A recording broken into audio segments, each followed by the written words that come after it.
Alex Persian is suddenly alive once again, banking back-to-back wins to narrow the gap to Agustin Castro and Am, while Victor Miranda is finally able to call himself a defending winner in NARL. Brazelton's Road Atlanta is up next with North American Racing League Porsche Cup drivers, and it's set to be a dandy this afternoon. Hi, welcome to Pit Stop TV and the virtual Michelin Raceway Road Atlanta. I'm Andrew Cardinale IV with JP Costa. From one personal favorite to the next, I definitely love racing at Road Atlanta, JP. That said, drivers have been very vocal in the last 24 hours about just how bad the car seems to handle, at least in this amateur division, and how much the blacktop here in Brazelton feels more like an ice rink. Yeah, it's a tricky course, Andrew. We were talking pre-broadcast how I'm pretty sure everybody loves this racing course. It's just so challenging. You know, it doesn't take any prisoners, as we mentioned.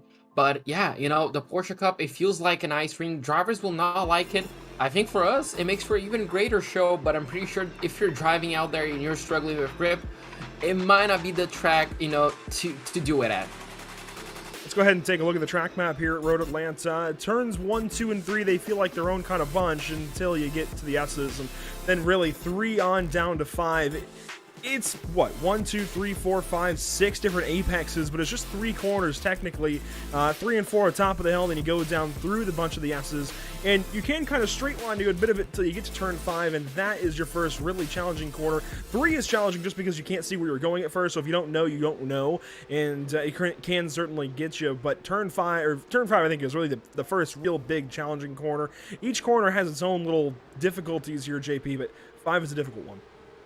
Yeah, absolutely. 5 is, I guess it's the most difficult one. Is obviously the death trap. You can easily make a mistake over there and end your race on the outside wall. So, you know, that's going to be the corner to keep an eye out on.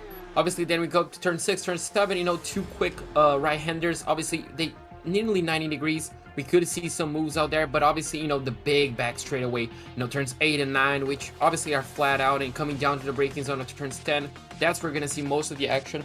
That chicane is going to be absolutely essential, and obviously you can make moves again on turns 11, 12, especially if you just got overtaken. And then, Andrew, well, as soon as you pass turn 12, you get to do it all over again for, well, many laps. So it's a really tricky course, but a lot of fun.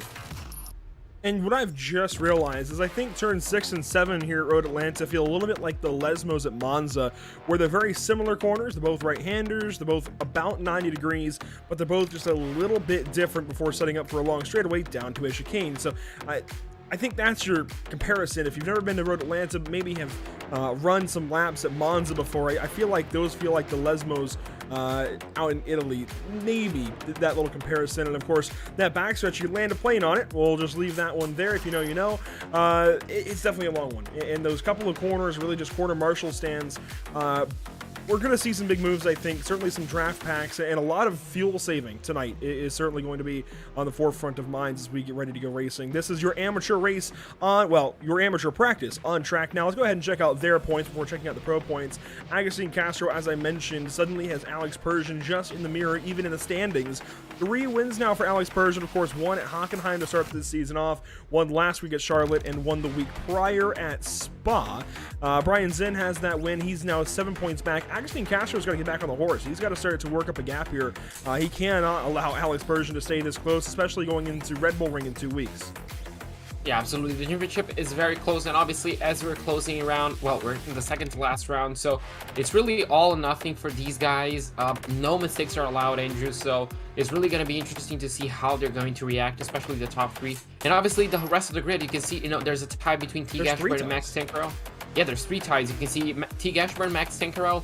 I can see Bobby Flack and Pierre Thompson and Miguel Cardoso and Brian Long. All of them are tied, but if you look at the gaps, Andrew, as well, I mean, it's not a lot. You know, it's obviously 40 points, 45 points between T. Gashburn and Andrew Rasmussen, who is in 19th place. So with 2 rounds, that can all change. Yeah, you have the 3 ties, first with T. Gashburn and Max Tankerel, but Todd Malik is only 3 points back with them. Then you nearly have a tie with Diego Eda and Scott Angelo, but Ilya Speaker's only 4 points back of them. Then you go back a little ways, 9 points in fact to Dan Willis, but hey, Aubrey Kundal only 3 points back of Dan, and Bobby Flack and Pierre Thompson are tied just behind Aubrey by 1 point. Then you get back to Armando Bejeron. It's 2 more points to Mike Braun, so they're very close, and it's only 3 points back to Miguel Cardozo and Brian Long. You nearly have Will Coffey and Andrew Rasmussen tied, so certainly a lot of battles throughout this top 20 that are going to change here in round number 7 and are going to be entirely different in 2 weeks when we load in Austria. Let's go ahead and take a look then at the Pro-Am standings. Of course, this race is in about 50 minutes or so. Actually, longer than that. This race is not for a while, but Victor Miranda finally got that win out at Charlotte, JP.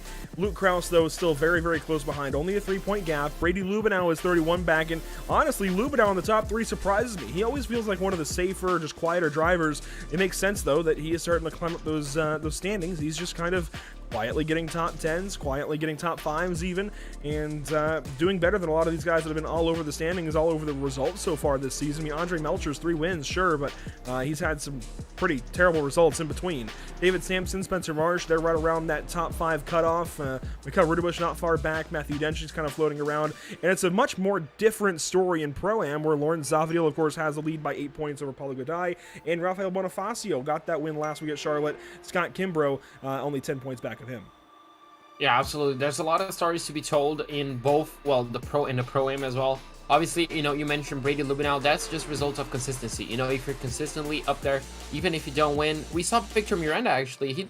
He didn't win a single race until last week, and he was always up there. Now Brady Lubenow is that guy. You know, 31 points behind. He's still very close. And obviously, when you switch to the Pro-Am, obviously it's a bit more balanced. Lawrence, obviously, he has 3 wins, but Paulo, Rafael, and Scott, all of them have 1 win. And, well, they're kind of close again. So it's really interesting. Obviously, I guess the battles we're looking at is Victor against Luke and Lawrence against Paulo.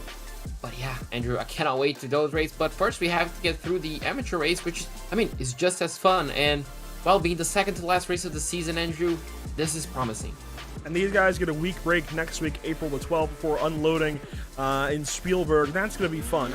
We have kind of a preview of what that might be like this week on Thursday, in fact, with the North American Racing League GT3 series. So we'll kind of see what things are like. We'll kind of see if, that's going to be, I don't know. I don't really know what it's going to be, actually. The last time we had Red Bull Ring, I think it was season number 1, wasn't it? Where we had all that fog and a lot of unknowns, I think, just because of how fast and technical that course is, how flowing it is, but also how quickly it can reach out and bite you. It's going to be a challenge, and I'm excited for it. I hope the drivers are as well, beginning again this Thursday, April the 7th, and then again April the 19th to round out this championship. It's going to be a fun series. Well, it has been a fun series. It's going to be a fun championship to the series. Oh, absolutely. It's going to be fantastic. And I guess, just finishing off at Red Bull Ring, a track where, well, we have a lot of straightaways, a lot of overtaking opportunities. It's really going to be fantastic. And it's really going to test a lot of the drivers', abilities. Obviously following, nailing the course as well, but obviously overtaking as well, Andrew, which is really going to be important, especially if you're fighting for the championship. As aforementioned, practice is underway. In fact, practice is actually coming down to a close here in just a couple of moments. Agustin Castro on track. He is second so far in our practice charts, and you can see where these guys all fall. It looks just about the same as per usual. Alex Persian, very, very quick here in practice. Agustin Castro just behind, and another step behind, you'll find Ryan Kerr. And of course, Ryan Kerr and Agustin Castro had that contact last week that is really shortening up this championship battle. That, we talked about Alex Persian only being 2 points back. It's because of that contact, because of Agustin having to rely on a worse result now and having to drop last week at Charlotte. So that's definitely a big problem, and hopefully these guys can avoid that kind of thing this week. Hopefully everybody can stay pointed the right direction, but drivers, as I mentioned, very, very vocal about how this car feels in this amateur setup, and we'll see how it works out for them. And I think it comes down more so to track conditions than the setup. I think it's just a little bit greasy out there. We can bring up the weather. We race in mornings for each of these North American Racing League Porsche Cup races, and you can see 68.3 degrees in the air, 70 degrees in the racetrack, and oh boy, that's a lot of wind, actually, especially with that long backstretch here, JP. Depending on what the wing setting is for this fixed setup amateur race, that could mess with these guys just a little bit. But those track conditions, very, very greasy, very, very cold, that's going to be a challenge. Yeah, absolutely. And that's going to bring, I guess, even more, how much you practice. It's going to line up the guys that practice. Obviously, if you practice a lot through different sessions, you're probably going to encounter similar, weather conditions and similar track conditions as well. So it's going to be interesting to see how they're going to tackle this race course. Obviously, now in qualifying, we're going to have a good idea, but obviously on the race, it's going to be a completely different story. So practice will wrap up and we'll go into qualifying here. A bit of a smaller field this week compared to usual, and I think we had a bit of the same story at Charlotte, so maybe some attrition setting in for this season, and we're starting to see those guys that are properly dedicated to this series. It's good to see that, actually. Well, it's not good to see numbers dwindle, but it's good to see that certain drivers are staying dedicated, and certainly a lot of them are staying dedicated. It's still a wide field, just slightly more narrow than it was to open up the championship. Here's a look at Clarence Rosa, one of the first onto the racetrack. He's already headed down to the S's. The Empire Racing 98 just might even take a tow back to the pit lane. Now, one thing that's very much worth noting here, JP, following Long Beach last week for the GT3 cars, there have actually been some regulations changed for North American Racing League as a whole.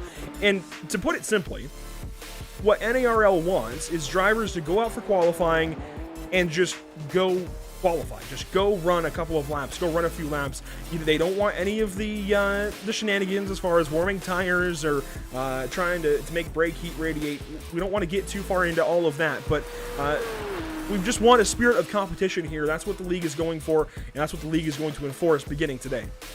Yeah, I guess what they want is a little bit of, more realism on qualifying. Just keep, okay, you can keep a kind of a slower pace than a full qualifying lap, but, just, all right, weaving. We don't want to see what we saw in the, the Porsche Cup Esports Championship, all that controversy, but it looks like, drivers will be following that. They were pretty happy about it. I guess they were pretty, in uniform after what happened, and we're translating. We're seeing it happen through here. So as you can see, Mike Braun just took his qualifying lap. You can see even is this Alex Persian, if I'm used to it. So you can see drivers just going for it, which is really good to see, and should bring an even nicer spectacle in qualifying. Yeah, so qualifying opening up, but a big shout out is certainly deserved to Virtual Racing School, VRS, Maradness, Tam Livery, and JS Consulting for making so many great things happen here with the North American Racing League week in, week out, race in, race out, month in, month out, and now getting to where we're at year in, year out. Of course, beating competition last year in 2021 and carrying into 2022. Let's go back down trackside and see how these guys are doing. Now, actually, before we do that, we want to talk about some of these corners, and this is turn 3, and it doesn't look like it from here, JP, but you can kind of see where the track falls away a little bit. It's difficult when you come over that crest just before this corner to know exactly where you have to be pointed at to turn in, because you've got to turn in even before this point. You can see where that darkened strip of rubber turns in and gets closer to that apex. You've got to be headed straight towards it. You can't stay out wide and swing around like a Formula 1 car might. You've got to be headed to that apex and get that apex curving. Similarly, down at turn 5, you've got to be pretty careful here. Let's see. You can see where that darkened strip of rubber gets real close to the apex a little bit sooner. It's not staying out wide and swinging back in with a whole lot of downforce. This is a GT3 car, essentially. You've got to go for the apex. Absolutely, and obviously, going for the apex, you might just bounce a little bit. If you get a bit too, I guess you could say, too ambitious, you might just overcorrect your car and, well, spear straight into the wall. So it's a really couple of difficult corners. Obviously, turn 3, you can lose a lot of time. In turn 5, well, you can lose your race. So yeah, it's really difficult. But very, very important corners, especially for your qualifying and your race efforts. As you can see, I can see Castro Andrew. Well, he's already gone quickest, 0.3 of a second. Looking confident as he should be. Milan Harris in car 69 is in turn 7 now, headed back down the backstretch.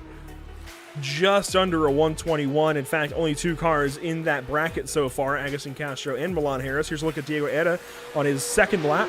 Scott Angelo also on lap number 2. And Miguel Cardozo coming over the S's to begin lap number 2, so still very early in his run for the Juncos Porsche. Dan Willis in car 127 is out there for Maradness, and also pretty early in his second lap. Ilya Speaker out there for Rockefeller Racing, headed into turn 10. So he was one of the first ones on the track and is already wrapping up this second lap. Yeah, already finished. We're going to see the time improvement. Currently 0.7 of a second behind the leader. You can see just the eye spring injury. You can see the car losing quite a bit of grip. And that's not going to be an improvement, actually. That's going to be way slower. So, yeah, interesting. So drivers are struggling. As you can see, some drivers are improving. Scott Angelo, he went really quick, less than 40 hundredths behind the leader. Now, Alex Persian, he improves quite a bit as well. 2/10 behind the new leader, which is Curb, with a 120.6. So, less than half a second. Well, just as I say that, Agostini Castro, Andrew, he goes over 120.5. And notice here that the paint has changed on car 79, now in Maradness colors, joining that team between last week and this week, and I think a pretty big boost. We had heard about Giuliano Romagnolo in the YouTube chat talking about how much the coaching had helped Alex in recent weeks, and definitely you can see the effect of it. Now, in those Maradness colors, the bright yellow and the red and the black, it's a great looking 79 car, and he just went a whole lot faster as well. First lap out wasn't too great, second lap puts him 5th, as Agustin Castro was looking very quick as well, still in those wrong what is it, the wrong way, or wrong stuff, there we go, the wrong stuff. Number 014, Ryan Kerr looking quick as well, and a new paint scheme, it looks like, for the 888, and Scott Angelo still out there in the Samsoid blue colors. He's going to come around and wrap up this lap. We're going to see if Scott can improve on his lap. Currently sitting on 120.7. No, this is going to be slower, 121.2. So drivers may be struggling a little bit, Andrew. We're seeing drivers improving, but we're also seeing a lot of drivers not improving on their following laps. So yeah, maybe tire grip, well, it's not up there. Maybe not the temperature, something. Well, for some drivers it's not working. As you can see now, Rasmussen going really wide on 10A. He's going to lose a lot of time on 10B. Agustin Castro, well, he's one of the drivers that is really improving already. 1.5 tenths ahead of second place. You can see Rasmussen losing quite a bit of grip on the run down of the hill. He closes for 121.9, and that's going to be 21st. 21st. So 1.4 seconds away from pole. So, but still time to improve. Dre Devats wraps up his qualifying run for the wrong stuff. Number 120, no, number 12. I thought 127 for a second, but Dan Wills in the 127. Julio Contreras is out there in car 525, wrapping up his run. Teammates with Diego Era, who is up in the 4th spot currently in qualifying. Todd Malik is out there as well. And, Brian Zinn just went a whole lot quicker and goes up to the 7th position. And I believe that's actually one of his throwback liveries. I think he ran the same kind of deal way back at Long Beach that he's bringing back for this weekend. Looks like Max Tankerall up to 21st, moves Mike Weir and Andrew Rasmussen back a couple of spots, and Sean Patterson is still out there in qualifying, wrapping up his 3rd lap. Let's see where he goes from 24th. Does he improve up at all? He does improve a little bit, it looks like. Does he go up any positions? No, not quite. So he'll hold station in the 24th spot, and Steven Grabowski now is going to be a little bit late to the track. We'll see if he can get a lap in. 2 minutes and 40 is going to be tied for him to get a lap. I think it's possible. Obviously, he's not going to have the optimal tire, temperature. So, unfortunately for him, that might hurt him a little bit. It's going to be close. It's going to be really close for him to start a lap and obviously finish it. But we're just going to have to wait and see for number 48. Currently, he's the only car who has not set a lap. Yeah, and that's the danger of turn number 5, Andrew. That's, well, a perfect example of what can happen. Now we're on board with Brian Zinn, if I'm not mistaken, the number 23. He's finishing up his lap. We're just going to have to wait and see, does he elect... Yeah, he's going to finish his lap, so we're just going to see if he improves, or is he just running for practice at this time? He goes faster from 7th up to 5th, ahead of Teague Ashburn and Alex Persian. Nice, so a good lap for him. 5th place is a really solid starting position. Max Tankerl, we're just on board with him. Well, we're seeing his car right now, approaching, going down the hill. No, he comes down in the pit lane. So yeah, unfortunately for him, he's going to stick with 21st place. Mike Braun, currently 8 tenths of a second behind the leader, just outside the top 10. At this point, these guys still running. They've already wrapped up all of their laps. They're just out here getting extra laps. Is Todd Malik finding out one thing you don't want to do. That is headed down out of turn 11 to turn 12. That's an odd spot to spin. But we saw that bobble on board with, who was it? Was it Agustin? Or was it Persian? I forget who exactly we were on board with, but we saw the bobble coming over that crest and headed down to turn 12. So you can see it's definitely, I think, one of those spots where the car gets a little bit light. And I really wonder how, I'd love to know how much rear wing is in this setup. I think that would explain a lot of the troubles these guys are having in those kind of faster portions of the racetrack. And it seems like the car just gets light coming up over crests, and they might have the rear end swap ends with them a couple of times. It's just a general, I guess, lack of tire grip, because we're seeing drivers losing, the rear end everywhere pretty much. So we're just gonna have to wait and see. That's actually a really good point as well. I would like to know the setups. As you can see here, just a bit too much speed. But yeah, it's just a tricky. Obviously, they're gonna be running all the same setup, so one driver's struggle is gonna be, well, the same for everybody. But obviously, Andrew, if you like your car a little bit loose, you're gonna be just at home with this setup maybe. I don't know if a little bit loose is the right way to put it. It seems like a snap oversteer when the car gets light. That's a very what's the word? It's not a very in-depth analysis. We haven't seen a whole lot of it. I've only watched, the same thing that you guys have watched here on the broadcast, but it's just from the little things that I've seen, it looks like it's just the car gets light over crest, the car unloads or whatever, and it just kind of spooks it. I don't really know. It comes around, and I really do wonder if it's a downforce issue or if it's a tire issue, and potentially even, like I said earlier, could just be the track is greasy. There's a few different things that it could be, and something these drivers will have to battle throughout the course of the race, but I like that. I like when drivers are a little bit upset by a setup. I like when drivers have to struggle a little bit. And let's go ahead and get ready to go through our grid. Starting on pole, Agustin Castro, very quick as per usual, and Ryan Gurr right there with him. The front row does not surprise me at all. Scott Angelo, though, third. That's pretty cool to see with Diego Eda there in the fourth spot. Brian Zinn, Warwall fifth, T. Ashburn sixth. Starting seventh, you'll find three-time winner this season, Alex Persian, with Milan Harris in that fourth row. And starting in the fifth row, it's Todd Malik and Miguel Cardozo. Starting row number 6, we're going to have John Krum on the inside, Mike Braun on the outside in 12th place. Row number 7, we're going to have Andrea Diva in 13th place with number 12. In the number 127, Dan Willis in 14th place. 15th place will go the ways of Elias Speaker in the number 03. The number 525, which is Julio Contreras in 16th. 17th will go the way of Aubrey Kundal in the 53. And the number 10 of Jeff Castillo on the outside. Row number 10, we're going to have Bobby Flack and Joshua Benjamin. That's all we've got time for this one as we get ready for racing. 30 minutes of Porsche Cup action with the amateur drivers here in the North American Racing League, and it begins now. A nice clean start, it looks like. One of the most orderly all season. Let's get after it.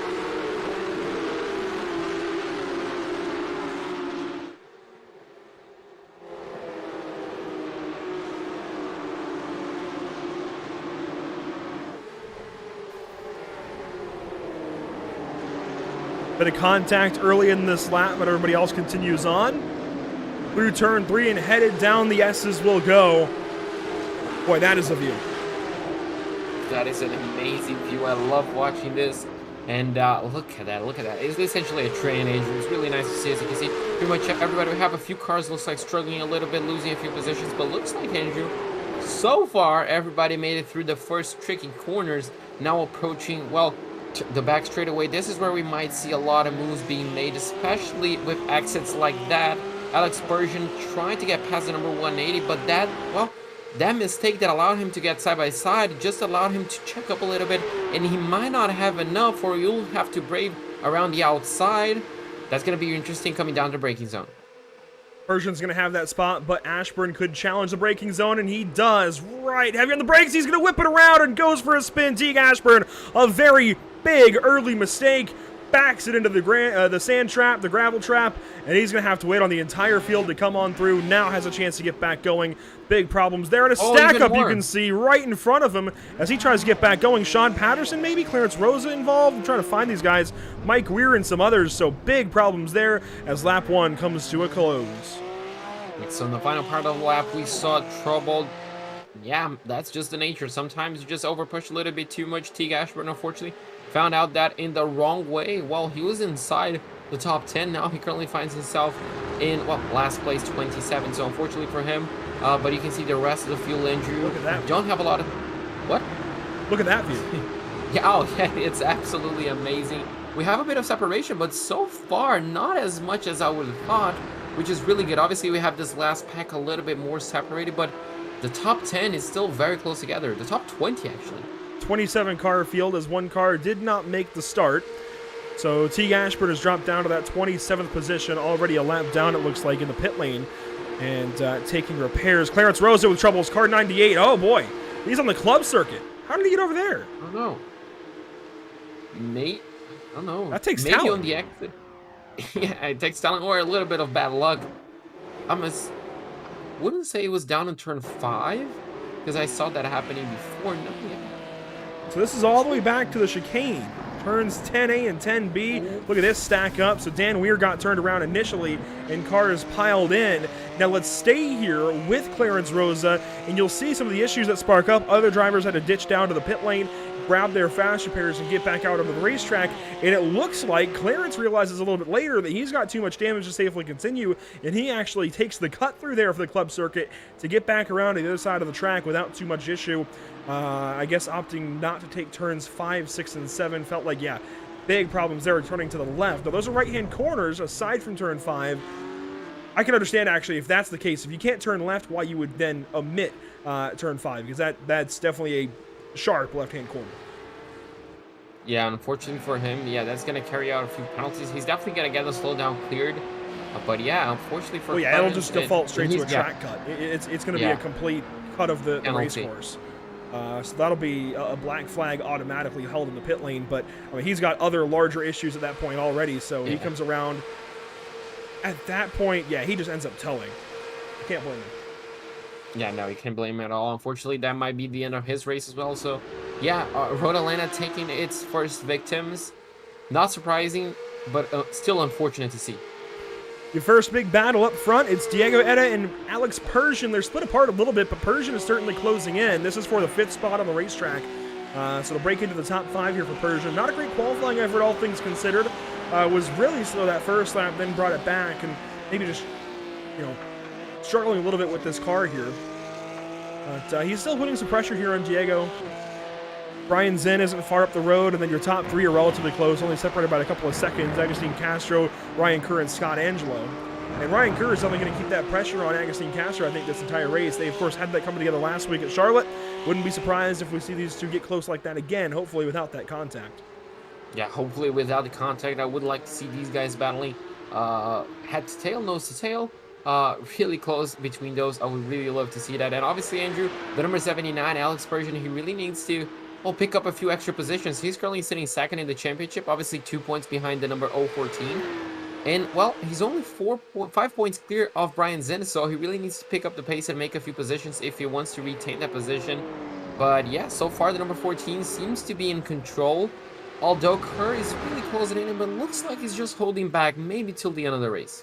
And, of course, this amateur division has no pit stops, so Alex doesn't have the pit stop strategy to rely on to make up any time. He's just got to go out there and make up the 3 seconds that he's missing, or 3.6 seconds that he's missing to Agustin Castro at this point. And it really does just come down to the driver in these races. I like that. I really enjoy non-pit stop strategy personally, but I get why drivers do enjoy that pit stop strategy. It gives them a chance to reset, gives them an extra dynamic to work with. John Kroom is working on Todd Malik, by the way. This is in the midfield. Mike Braun is close behind. And Kroom was just a whole lot closer, but now falling into the clutches potentially of Mike Braun, who's going to have a chance to try and pass the Rockefeller Racing 45 to get into the top 10. It's a battle just for the top 10. You can see Kroom in 10th place, losing a little bit of time on the entry of 5, but gaining a bit of that time back on the exit. So, yeah, as you mentioned, he lost a bit of contact with Malik just ahead. And, yeah, you can see this group outside of the top 10 really close. As you can see, Rasmussen holding off, taking off a lot of pressure. Oh, he just got by. Yeah, just got by. You can see them side by side in the distance. And we'll come back up here then to where Dre DeVats is actually working on a pretty good run. This is one of the better runs he's had so far this season. Had a really good run at one race. I forget where that might have been. It might have been back at Spa. And then just one little thing went wrong and his entire race kind of came crashing down. But in this case, Dre is looking pretty good, just outside the top 10. In fact, matching his car number, position number 12 currently, but that is well inside the top half of the field. And I think easily, if he plays the attrition game, he can make up a few more spots and certainly grab a top 10. He's just got to stay in it and not make a mistake. Absolutely. Just keeping your nose on the racetrack will definitely gain you a lot of positions, especially around Road Atlanta. And obviously, there's no room for mistakes around here. You really cannot afford any sort of mistake. As you can see, drivers behind him battling. That's really good battle between these two. I'm really liking to see that. And that, I guess, originated from Andrea going a little bit defensive down into turn 1. This is Dan Williams and Elias Speaker.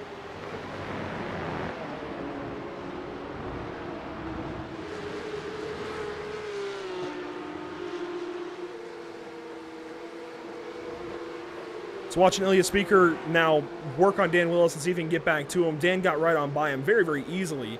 And I'm surprised we've seen the moves that we've seen made as, Andrew Rasmussen just bend the car. I'm surprised we're seeing guys comfortable with passing JP coming into the S's. I would not have expected that coming over turn 3 or at all in the S's. Dan Willis, I wouldn't say forcing any kind of issue, but passing where I wouldn't have conventionally thought that he would have passed. Yeah, it looks like drivers are just taking any sort of opportunity. Now we're going to see what happened to number 11. And do I wonder if this is down into turn number 5? Oh, no. Aubrey Kundle. Well, before. So he just checks up to avoid contact. And Yeah, the concrete wall just came in a bit too quickly for him, and that was, oh, that's all she wrote. And we saw an incident actually somewhat like that in BSR earlier today, JP, where one driver made contact with the car ahead, and it actually stuck the nose of the car almost in the ground and spun the car around, right? You know, I don't want to say almost in the ground. That's probably not the right way to put it, but it pivoted the car behind as opposed to pivoting the car ahead. So maybe, I don't even know what that would be. I don't even know what kind of issue that is, but we're seeing more and more of that, it seems like, as time goes on here on iRacing. Now, your top 7, separated by a second apiece, if not more. Alex Persian nearly 2 seconds back of Diego Eda, and it looks like Alex Persian has run those tires off pretty quickly. This is not at all what I expected here.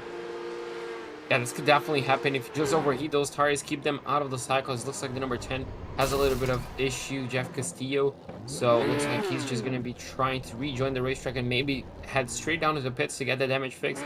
But yeah, tires are obviously a big concern with these guys. If you just overheat them, they're probably going to be gone until they come back in temperature and the grip comes back. So it's a really difficult situation to be in. Now we're going to take a look at exactly what happened to Jeff. It looks like he already has a bit of damage injury coming into turn 1. You see that damage on the right front? Now,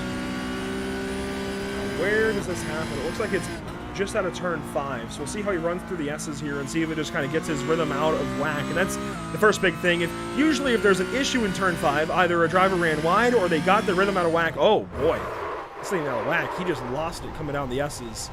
So that car having some issues, I think, with downforce. And then I don't think it was here where we saw him, and it might have been. Don't remember it. Yeah, I guess it was here. Really odd place to have this kind of an issue. Yeah, it's a really odd situation, just losing grip, and unfortunately for him, it's going to be even more damage added to his car. But yeah, I guess that keeps our eyes open to even more instances similar to that could happen. But so far, well, he's the only one that, well, did it on his own. Now we can see the number 14, Max Tinkerell, chasing down Contreras just ahead. This is a battle for the 15th position, if I'm not mistaken. Yeah, if you consider Aubrey Kundle part of it, that's absolutely correct. I would, in fact, consider this a 3-car battle. Aubrey Kundle not very far ahead. In fact, it's a 4-car battle, really, with that car behind and Bobby Flack. So this is Aubrey Kundle in 15th, Julio Contreras in 16th, Max Tankerell in the red 14 in the 17th spot, and Bobby Flack in the 22 car. White nose, yellow body in the 18th position. And really the last of the drivers that are in the lead pack, or really just lead string of cars. There's no pack, as Bobby Flack goes way wide in 1. Maybe they are having issues getting the nose to turn. Maybe these tires are just burning off. This is really odd. It's just a difficult situation. With 18 minutes, these drivers are already struggling with tires. Well, unfortunately, they're going to be for a bad ride. But yeah, some of them, like Max Tinkerell, well, they're clearly not struggling injured. They're happy to be running very close to their competitors, which around Road Atlanta, I don't think it's the best thing to happen unless you're on the back straightaway. Max Tankerell going to set up 6 and 7, see if he can get a run onto the back stretch and follow Julio Contreras, try and get a run, and that's just not going to happen this time, it looks like. Dan Willis, though.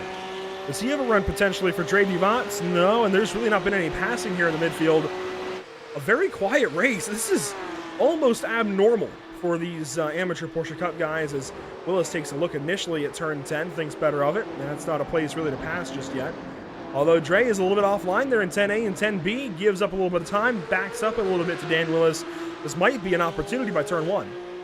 Yeah, this could definitely be. It looks like the number 12 is going to hold his ground, but definitely needs to keep his eyes open, at least for those exits. You know, it's really important, and especially down into turn number 1, if you're just a bit too, I guess, cautious, you can say, you're going to lose a lot of time. But so far, looks like he's keeping himself, at least on rails, as he's trying to do. And yeah, holding that 12th position really strongly, just trying to soak in all that pressure injury and chasing a guy in front of you while you're being pressured from behind. It's a really difficult situation to be in. Hopefully he can pull himself, well, a good pace to, well, maybe battle for the top 10. And I would say really that Dre Duvants is feeling that pressure while he's chasing. He's got Dan Willis close behind and then trying to get up there to Mike Braun. I really wonder if Dre is starting to flip over into defense mode as opposed to go fast mode, you know, go catch Mike Braun and some others. So Drady Bots, I'm sure, is very aware of car 127 on his rear end and in his mirrors. We'll see how that evolves over the course of the day. Now, there has been some more separation added just ahead. Your two leaders, they're getting closer together, but Scott Angelo is some 3 seconds back. Oh, we've just had a position change for 5th. Here we go. Out of 10B, Diego Etta looks like has a slip up and allows Alex Persian to go on through.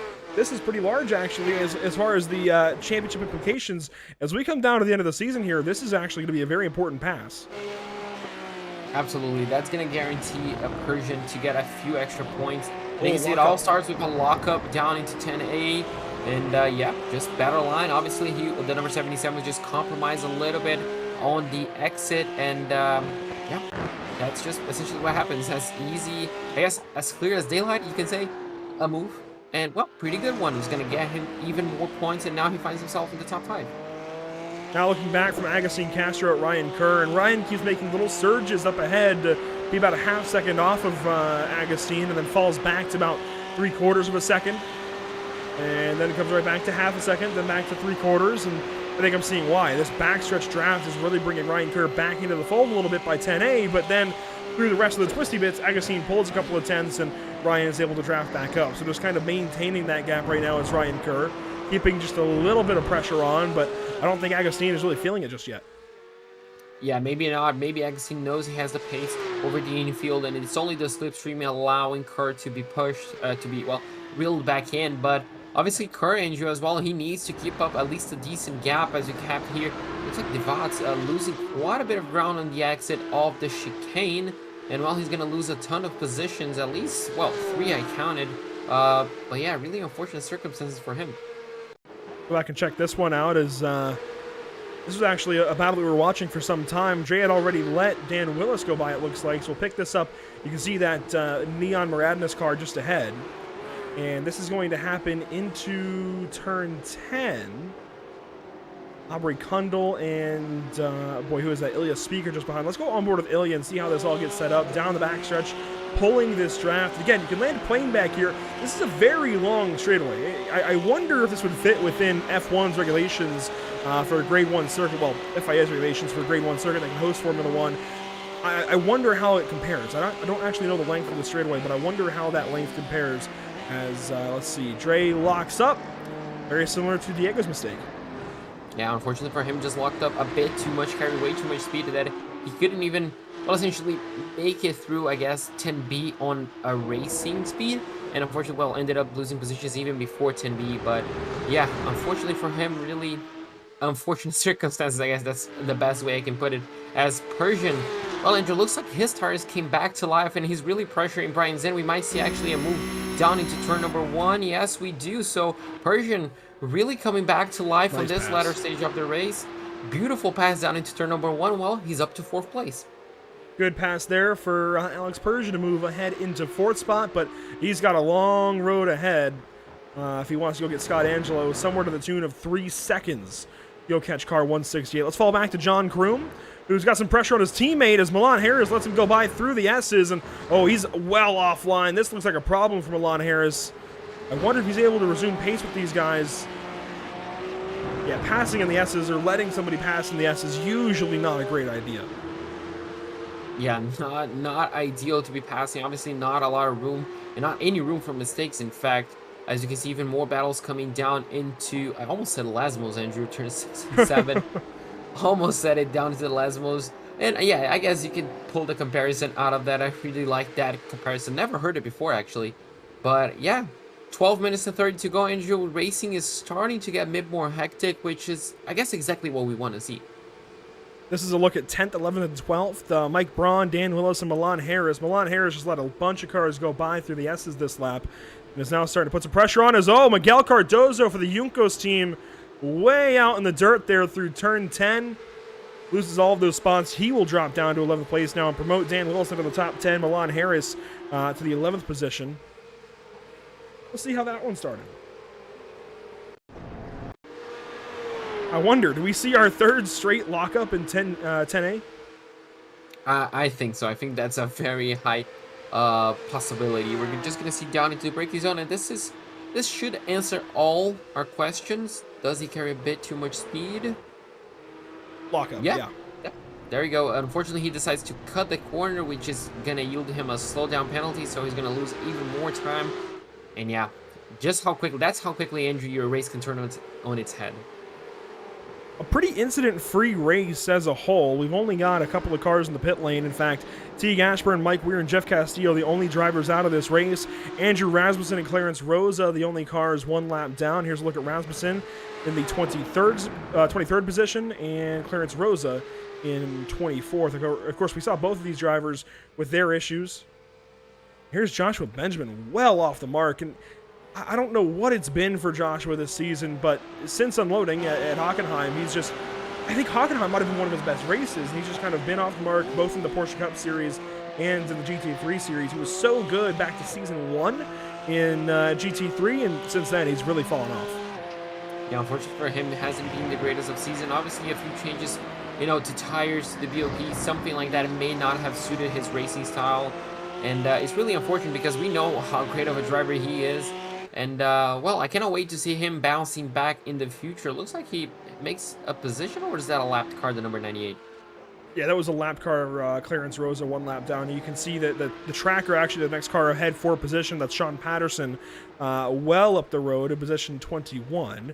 In fact, Sean Patterson is already through turn 9, headed down to 10A, and that's another 9 seconds from Patterson up to Grabowski for the 20th spot, who is chasing Bowerman by 10 seconds. So these guys in the back, they've spaced way out. They probably had some issues, small issues. You can see some damage there for Grabowski, and they've just kind of fallen off a bit. Andrew Rasmussen has just had another problem. He's in the pit lane, and he is done. Milan Harris, a problem, out of turn 7. So as soon as I say it's been an incident-free race, relatively, we've got some incidents, JP. Yeah, and that's just going to be maybe just applying power, digging a wheel into the gravel, in the grass. So, yeah, maybe just a self-inflicted wound. Obviously, we're going to get, the full confirmation in just a few seconds. But, yeah, coming out of turn 7, he doesn't lose it on entry. Oh, just didn't even touch the wheel on the grass. It was just a bit too eager on the throttle. Yeah, it just whipped around on him. It's not like that was wheel spin or anything necessarily. These cars have traction control, I do believe, but yeah, and it didn't whip around like it was wheel spin. It just, the car was upset, and it might have been a little bit of wheel chatter, maybe trying to wheel spin and chattering the TC a little bit, but really odd spin there for Milan Harris. We've seen a lot of odd issues, but not too many issues as a whole. Certainly not as many as we saw at Long Beach last Thursday. So a relatively calm race, at least in that respect. Here's Dan Willis chasing down John Kroon. This is for 8th. Just with the battle for 8th, with 8 minutes left to go. Dan Willis, well, he's still chasing, and hopefully he can get only 14ths of a second, and we could see him move down into the chicane. I think it's too far away in this occasion, but with 8 minutes to go, those drivers that may have preserved their tires a little bit, they might have an advantage, and but looks like these two are pretty balanced, at least on tire wear. Dan Willis with the late brakes there to try and close in maybe a little bit, gets that first apex nicely. Second apex looks even better, and is going to catch up a little bit to John Kroom as Ilya Speaker just let a car go by and let Aubrey Kundal pass into 10A, and now Dre DeMont's going to have an opportunity to close in.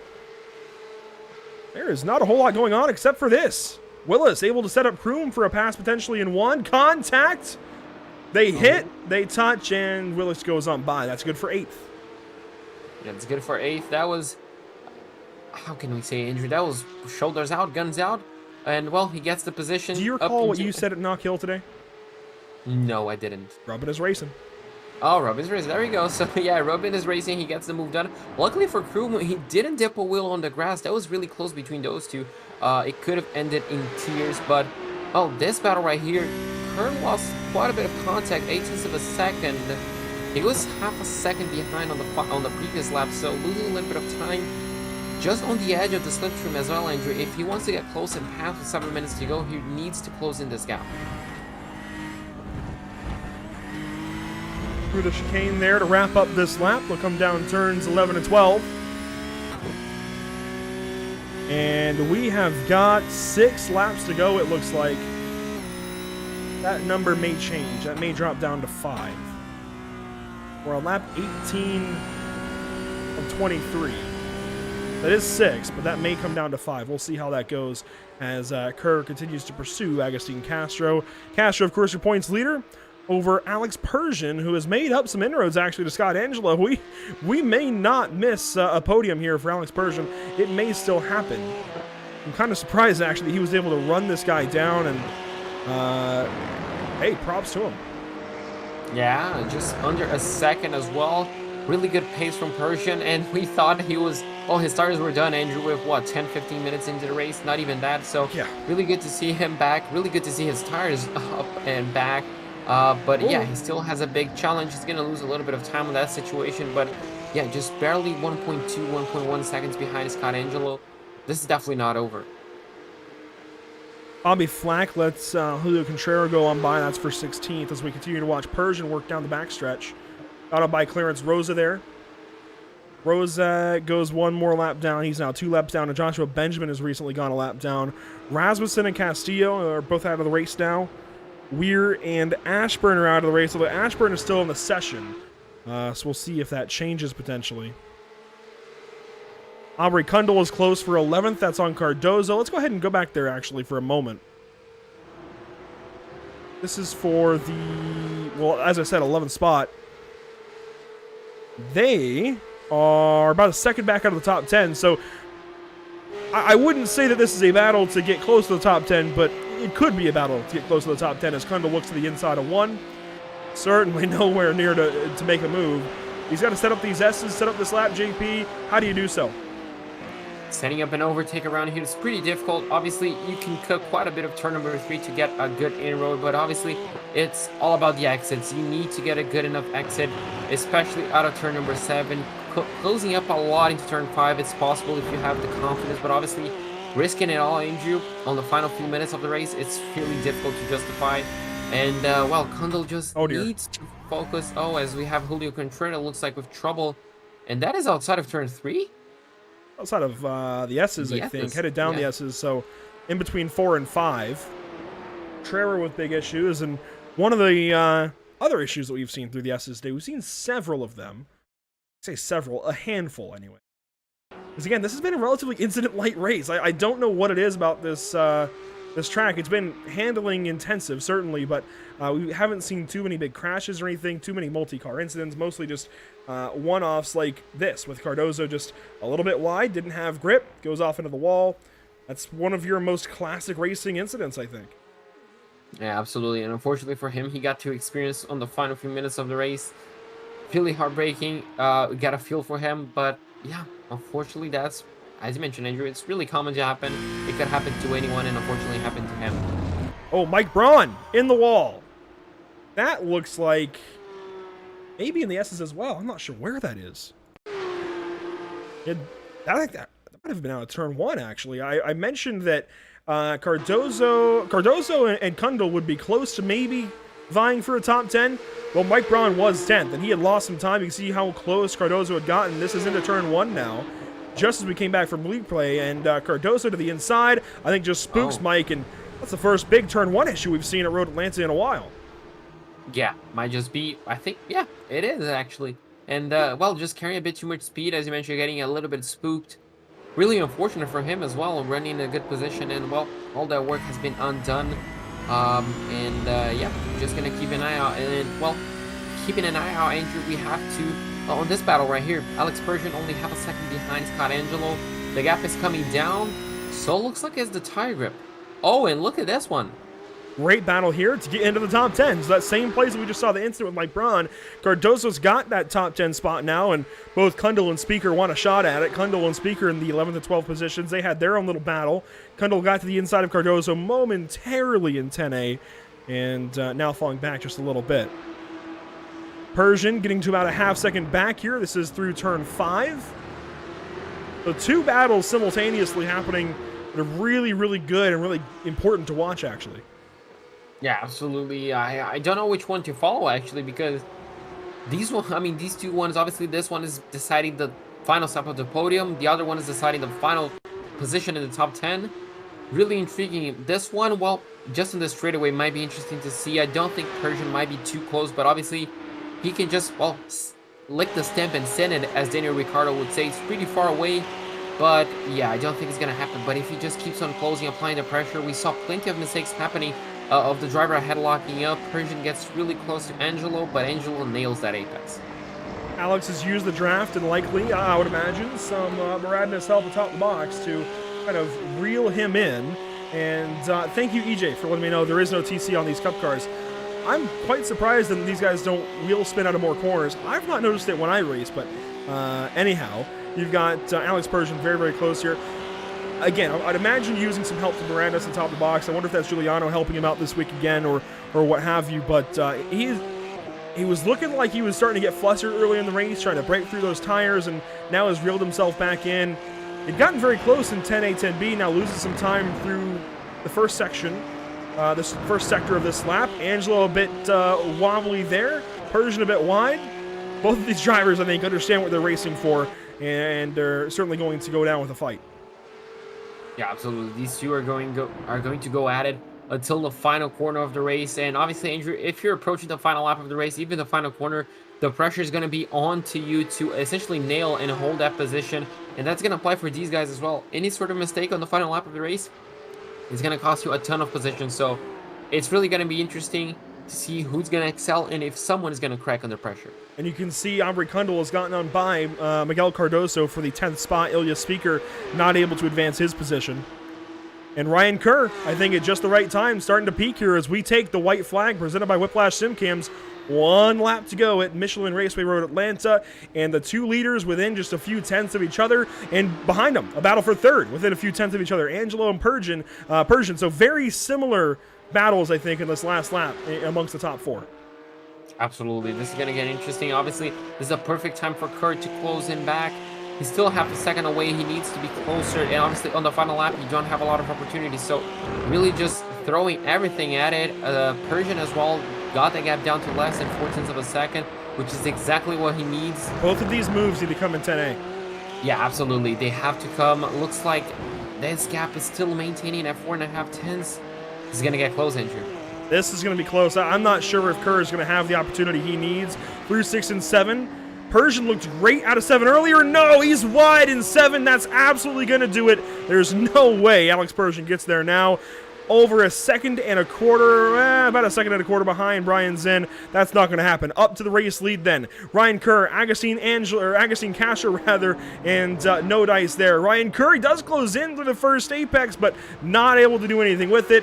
And in rather, I think, unexciting fashion, Agustin Castro has a 3rd win on the season. Congratulations to car 014. Just a commanding win. Absolutely, controlling the pace, soaking in all the pressure, doing everything he needs. He's going to win the race. Scott Angel is going to hold off Alex Persian for 3rd place. A good comeback race from the number 79 as well, Andrew. As the rest of the field is coming in, we have a car coming down the pit lane. As you can see, the rest of the top 10. And it looks like Aubrey Kundal got past Miguel Cardoso for 10th place. Yeah, we covered that coming to the white flag. What is interesting is Dan Willis and Todd Malik swap spots there in 10 and 11. Willis gets on by for the 7th position, and I'm actually surprised Todd Malik gave that one up on the last lap, but these guys coming on through. Bobby Flack is next up. There goes Bobby across the line. Julio Contreras is next up, and Billy Bowerman should come on through here in just one moment. There is Contreras across the line, and Bowerman will come across, and then, let's see, Milan Harris will come through, and Steven Grabowski will be the final car across the start-finish line to wrap up here. Oh, Billy Bowerman actually way out wide. Milan Harris should come on by in about 8 more seconds. There he is, headed down the hill, and Steven Grabowski about the same length back. And Giuliano in the chat mentioning that Moradnis coaching just led to a 2nd place, a 3rd place, and a 4th place for their associated drivers. That's Ryan Kerr, Scott Angelo, and Alex Persian. 3 really big players in this championship. Let's go ahead and bring up our race results. And JP, here is your amateur top 10. So as we mentioned, the number 014 of Agustin Castro won the race, less than half a second ahead of Ryan Kerr in 2nd place. Scott Angelo in 3rd. 4th place goes the ways of Alex Persian. So as you mentioned, Andrew, 2nd, 3rd, and 4th for Moradnis coaching. Brian Zinn is going to finish in 5th place. Diego Era in 6th place. Dan Willis in 7th. Todd Malik in 8th. John Kroom in 9th. And Aubrey Kundal is going to finish in 10th place. Finishing 11th, you'll find car 49, Miguel Cardoso, right in that battle with Kundal. Speaker comes home in the 12th position. You can see how close they were at the line, just 2/10 apart. In fact, even closer than that, with Dre Divats a couple of seconds back in 13th. Max Tankerell a half second back of Dre Divats there in the 14th spot, matching his car number. Bobby Flatt came on through for 15th. Julio Contreras grabbed 16th spot. Billy Bowerman 17th. Milan Harris and Steven Grabowski, they wrap up the final lap. In fact, the final cars on the lead lap in 18th and 19th spots, and Sean Patterson hangs on for a top 20, albeit one lap down. One lap down as well is going to be Joshua Benjamin, 21st place. 2 laps down is going to be Clarence Rose in 22nd. Mike Braun, 3 laps down in 23rd. Then we have Andrew Rasmussen in 24th. Jeff Castillo in 25th. Mike Rear in 26th. Teague Ashburn in 27th. And Armando Bejarano in 28th place. Now, while it looks like we don't have Agustin Castro at this moment, one thing I want to talk about, JP, is, yes, car count's a little bit different than what we saw earlier in the season, but I got to be honest, I think I like this a little more, a chance for these guys to really race, for the drivers to make more of a difference, and less chaos, less calamity. Yes, absolutely. It brings less, obviously, less of a car count as, well, it would, but, brings that, special factor, and we have less chance of a big car pileup, and it keeps things, I guess, not a little bit more organized, but I don't know the word in English, but it keeps it, I guess, a little more interesting sometimes. Yeah, I think definitely what you're looking for in a race is for the driver to make the difference, for there not to be too many crashes, there not to be too many massive accidents or anything like that. So definitely what you're looking for here, what we got tonight. Agustin Castro has gone and connected to the Discord channel. Let's go ahead and bring in race winner here in the amateur round number 7 at Road Atlanta. So Agustin, I want to hear from the driver who won the race. How was the track conditions today on the Porsche Cup car? Oh, hi guys. It was very tricky. It was a dull race. And the car in the rear, it was very loosey, and I don't know. It was. Ryan holds the pressure all the time, so he made me sweat. And you did an amazing job of soaking in all the pressure. How do you manage to, well, essentially just control the pace for the whole race without making a single mistake? Well, I knew in the first sector I was faster, so I was confident about that. And yeah, in the straight, the long straight, he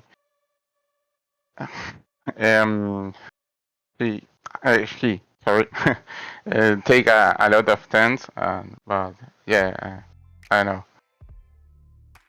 And I mean, with one race to go, obviously winning this race is going to give you a good boost in the championship. What should we expect from the number 014 up in Red Bull Ring?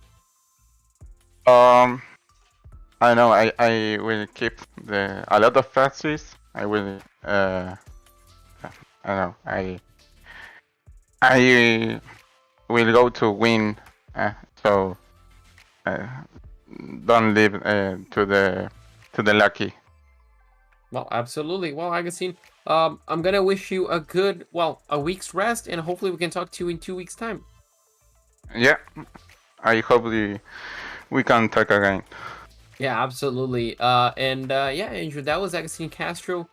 Really good race, as you can see on the ticker. Started first, was as high as first, and as low as first. Well, so I guess it's what you want in a race. Perfect race then for Agustin Castro. Claims another race win and matches Alex Persian's number of 3 wins now on the season. For Ryan Kerr, Scotty Angelo, I see you guys in the Discord channel. We don't have time, unfortunately, to get to you guys for a voice interview, but by all means, send a message over to our social media op, Zach Murtis, and he can get a text post out for you guys, at least of what you think of your race. We're going to go ahead and take our step aside for our quick intermission between races. We've got Pro and Pro-Am competition coming up in just a few short moments, and we'll be right back to you with that action on Pit Stop TV. Don't go anywhere.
Welcome back to the virtual Michelin Raceway Road Atlanta. Thanks for sticking with us through that quick intermission. We're already into qualifying now for the pros and pro-ams.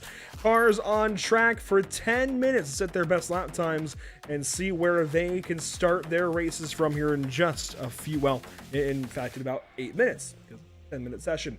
So, JP, one race down, 30 minutes of racing out of the way, 15 minutes now to go with our next race on deck. Andre Melcher is certainly one of the drivers we have to watch whenever these guys are in, well, whenever NARL is on track anywhere, and he's one of the first on the racetrack as well. Absolutely, and that's not something we're used to seeing him being one of the first on the racetrack. Normally, we see him, well, saving the best for last, essentially, so looking to already set the benchmark. Should be a fast time as usual, but I wonder if anyone can upset the pole position that might be coming for Andre. As you can see, Lawrence Zavadil, he's our Pro-Am Championship leader so far, so he has a lot on his shoulders as well, Andrew. Look at Daniel Thomas. We'll just go through as many of the paint schemes as we possibly can here before they start running laps. Before they start registering laps, there's James Hansen in car 904, Justin Sang and car 188. We've got John Sedlak in car 203 as per usual. Same paint scheme there. And Nick Peterson even out there in his plain Jane Porsche GT3 Cup car. And I really do like that yellow car as per usual. Scott Reiser out there in a TAM livery, number 142. Lawrence Zavadil first to go fastest. He gets the first purple time of the day. And in fact, he's much quicker already than Andre Melcher's. Let's see, a half second or so, even quicker than Brady Lubenow, Matthew Dench, and some others. So, you know, we want to be on Lawrence's case here to not move him up to pro just yet. But when he goes up there purple like that, it's hard to argue against it. That said, look at Manuel Scully up to the top of the board for Juncos. Yeah, doing a really good job. Obviously, just got beat by this guy, Luke Krause, by less than a tenth. So really close between them. As you can see, Nato Nascimento as well, 2/10 of a second behind Paul, currently in third place.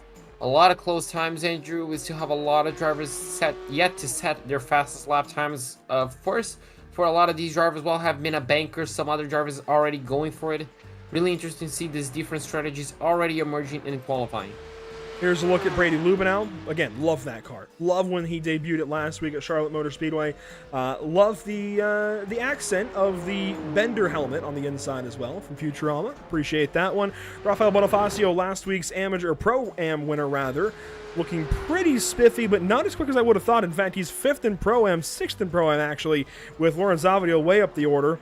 Here is your next best Pro-Am driver. Looks like he's not only a fan of chicken, but a fan of the Spartans as well, as he's got a Spartan helmet on his hood. And Reed Gibson goes around in turn 3 as Andre Melcher goes purple that lap.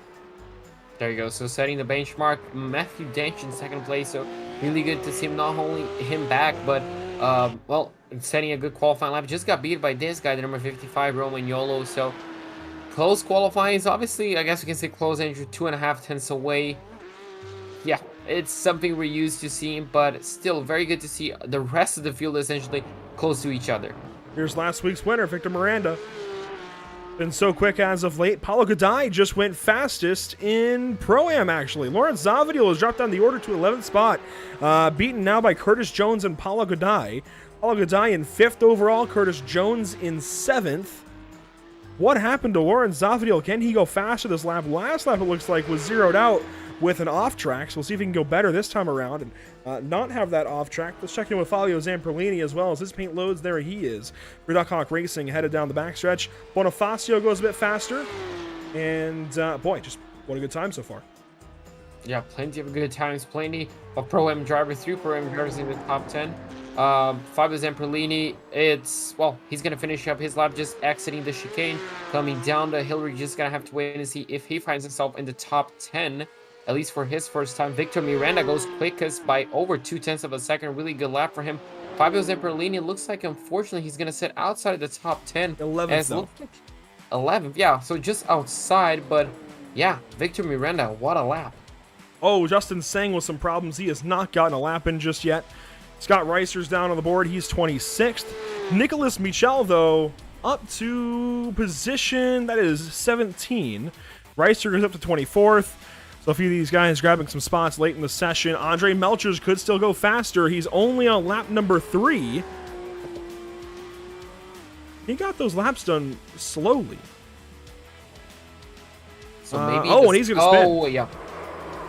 That's qualifying done, and So wow, even the that's not pros can make something- big mistakes.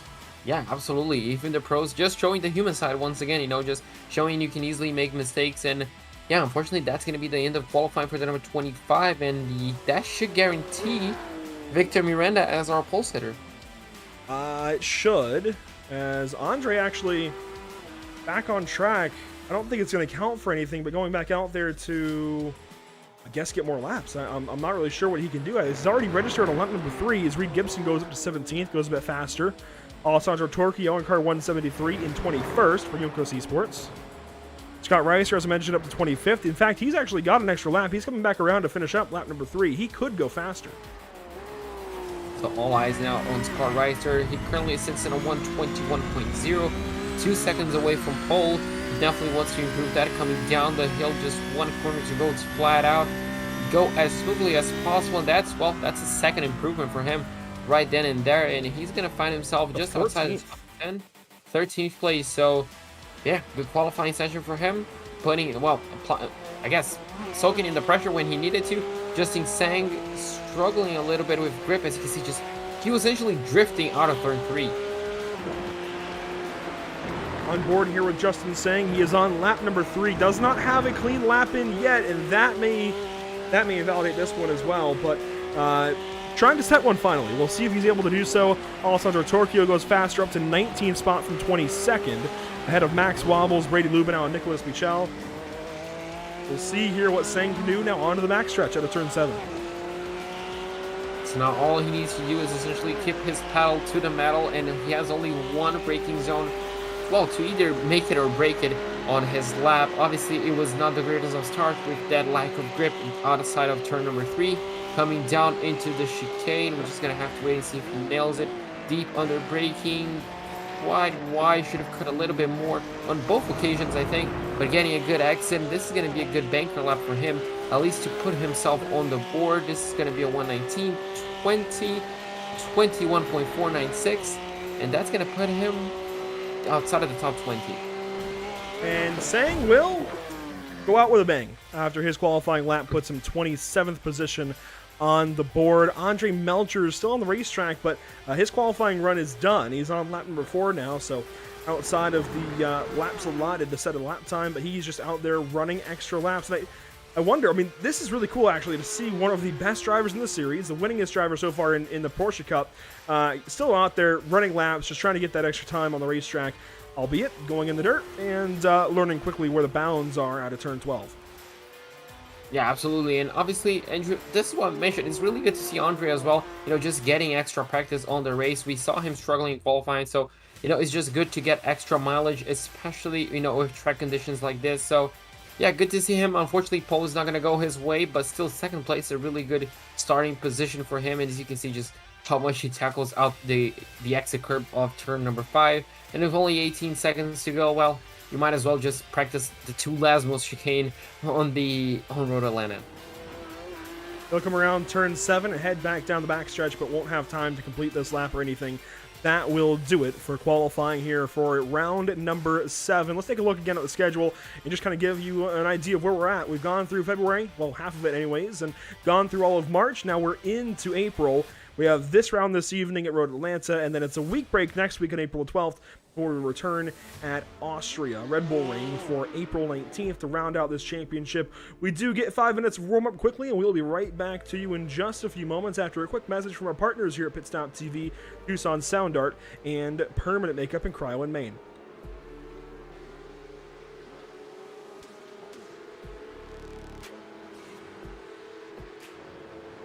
After months of quarantine, we're all interested in how we can become our best self. The team at Permanent Makeup and Cryo is here to help you get the flawless makeup look every day without the extra effort or time. When it comes to your appearance, you deserve the best care that money can buy.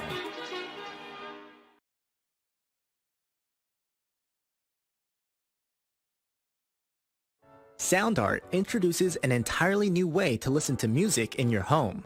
By combining the best of 2 products, a revolutionary high-fidelity, low-profile Bluetooth wireless speaker with beautiful artwork. Select from a library of artwork or upload your own photos to personalize your experience. Sound Art ushers in an era of invisible, beautiful, and amazing sound throughout your home and redefines your entire entertainment system. The need to reclaim your floor space and rid your home of unsightly speaker boxes that need to be bolted to the wall is now a thing of the past. Our canvas is printed on high-quality permalite by Breathing Color. And select from our gallery or upload your own. Standard sizes include 16 by 20 and 18 by 24 canvas wrapped. Custom sizing is available, as well as surround sound options.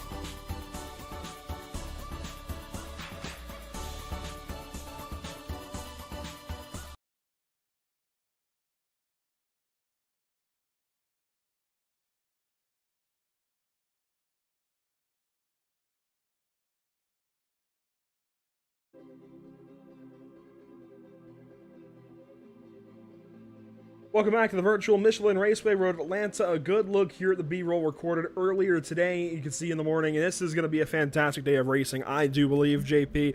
It's always fun to come to a racetrack like this. One of the more classic road courses in the North American kind of sphere, if you will, of motorsport influence, and it's just good to see a place that still follows the contour of the land, still has long sweeping corners, but also has kind of a more modern feeling chicane. And it's good that this place has stood the test of time to this point, and in 2022 it's still a premier racing course.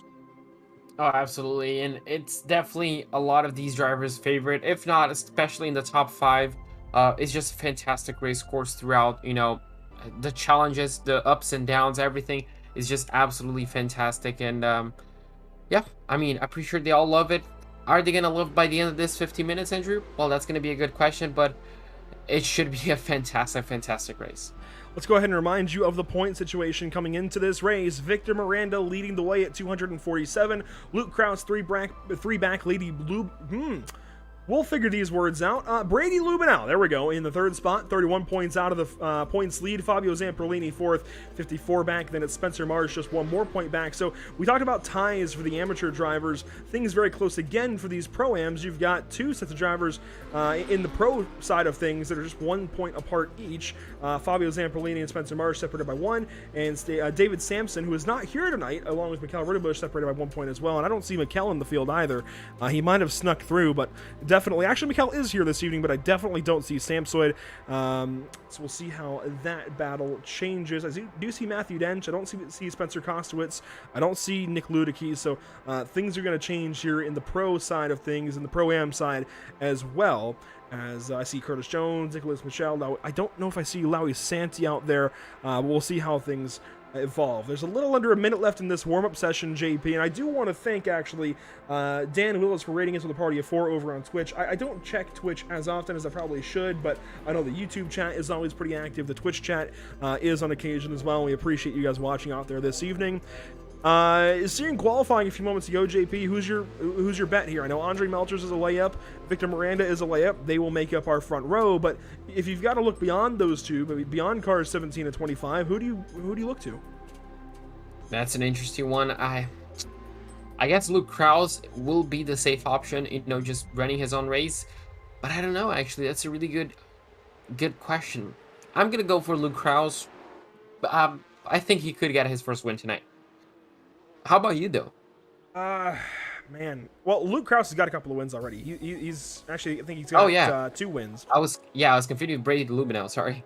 Lubinow is a good option. I don't see Luke Krause actually in the field as well. So that's, I mean, I confused it with Brady Lubinow. No, Luke Krause is in here. He's fastest so far in practice, in warm-up. Anyways, I think we're all kind of thrown for a loop. And to be fair, though, we have been broadcasting since 3 p.m. Eastern, and that was some 6, nearly 7 hours ago. So we had a couple hours in between, sure, but that's when we started things out with BSR MX-5 at Knock Hill. Let's just put that all behind us here. Let's go through the top of the running order, or top of the grid order anyways. Victor Miranda on that front row with Andre Melcher starting second. Starting third, you'll find Giuliano Romagnolo. So Stu with a really good starting spot. He actually could sneak through and grab a win today. Matthew Dench will start from fourth. Starting fifth, you'll find Manuel Scoli. And there you go, your first Pro-Am driver, Paulo Godai, with pole in the purple class. That's Pro-Am. Then on Nascimento rolls off 7th, Daniel J. Thomas in 8th, Lawrence Zavadil 9th, and completing your top 10, that's all we have time for, is Lawrence Zavadil as we get ready. Lawrence Zavadil and Curtis Jones. Let's go to our speed shot, get ready for this one as we've got racing already.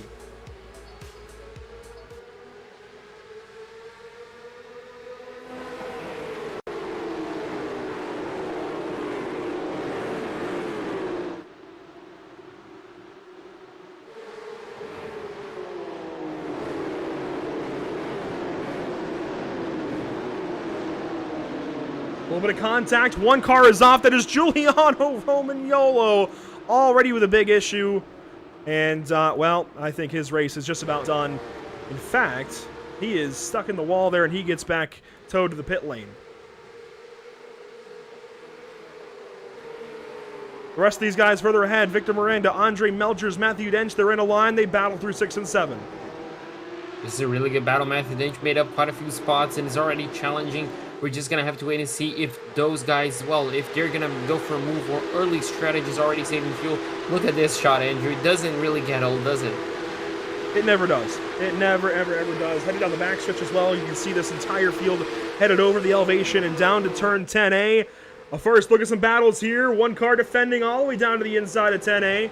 Now making that corner. That was Neto Nascimento over Luke Kraus.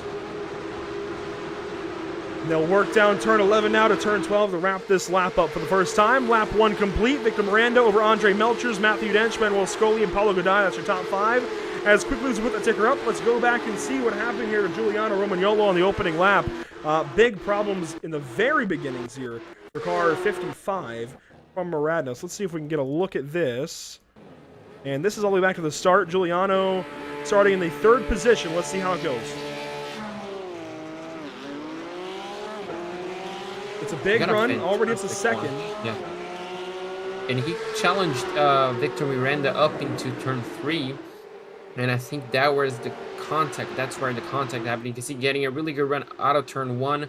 In turn 2, they're going to go side by side in turn number 3. Pretty much no room. Oh! Bit of contact, yeah, between those two. I don't think you can blame either driver there. No, I don't think so. That's like lap 1 race the instant. Yeah. Yep. I don't think you can blame either driver in that case. Let's go ahead and go up to John Sedlak now with an issue with Justin Sang. They have just crashed out of turn 5. And, oh boy, John Sedlak, I think, might have been the start of this one. Max Wobbles also involved, it looks like. And Wobbles is actually further ahead, so maybe it starts there. And yes, it does. Wobbles sideways out of 5, comes back across. Sedlak nowhere to go. Sang meets him as well. Big contacts there. Even Fabio Zamperlini, it looks like, getting a piece of it. Or was that his teammate? As, oh my goodness, Sang up in the air and over, does a flip. And, oh my. And that's might be just his race over. It hasn't been his I think round. that was Maui Santi, by the way, who got that contact, not Fabio Zamperlini. But yeah, Justin Sang, unfortunately, that might not be his round. This might not be his round, is it? Qualifying issues and unfortunately race issues. That's going to set him back quite a bit. But up in the front, it remains unchanged. Victor Miranda from Melchers, from Dench, Scoli. Pretty much nothing between the top 2. Matthew Dench losing a bit of contact, though, with Andre Melchers. And Giuliano Romagnolo's success here in NARL continues to be with coaching. Just such heartbreak. His first issue goes back to, we got to think about this, back to Hockenheimring to open the season. Had a big issue early in the lap. And, yeah, unfortunately, I know he's going to see it a little bit differently because he's in it. But I don't think you can blame either driver. He was a little far over after the apex. And, you know, there's nowhere for Victor to go at that point. He's on the grass, a little bit of contact. And, well, unfortunately, one car continues, the other car does not. This is a good look at the battle for 10th. Neto Nascimento, that orange Davena, number 75, defending a little bit into 10, making sure to cover up any possibility of a move from Luke Kraus.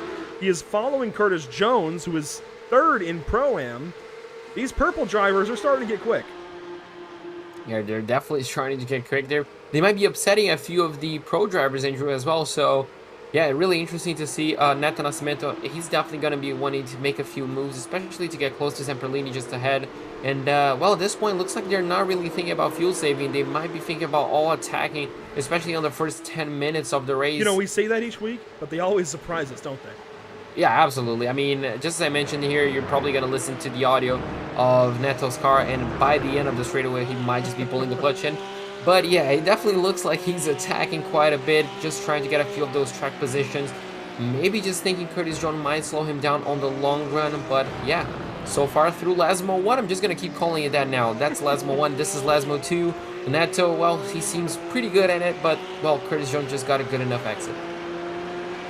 I wonder what else we can call it, aside from just the Lesmos. It feels like the Lesmos 6 and 7, but obviously not. And I don't know what else they could. I mean, they're even shaped a lot like Monza, but anyways, here we go down to 10A again. Neto Nascimento just covers up that inside line just in case. I think as a precautionary move, is Rafael Bonifacio just behind these guys.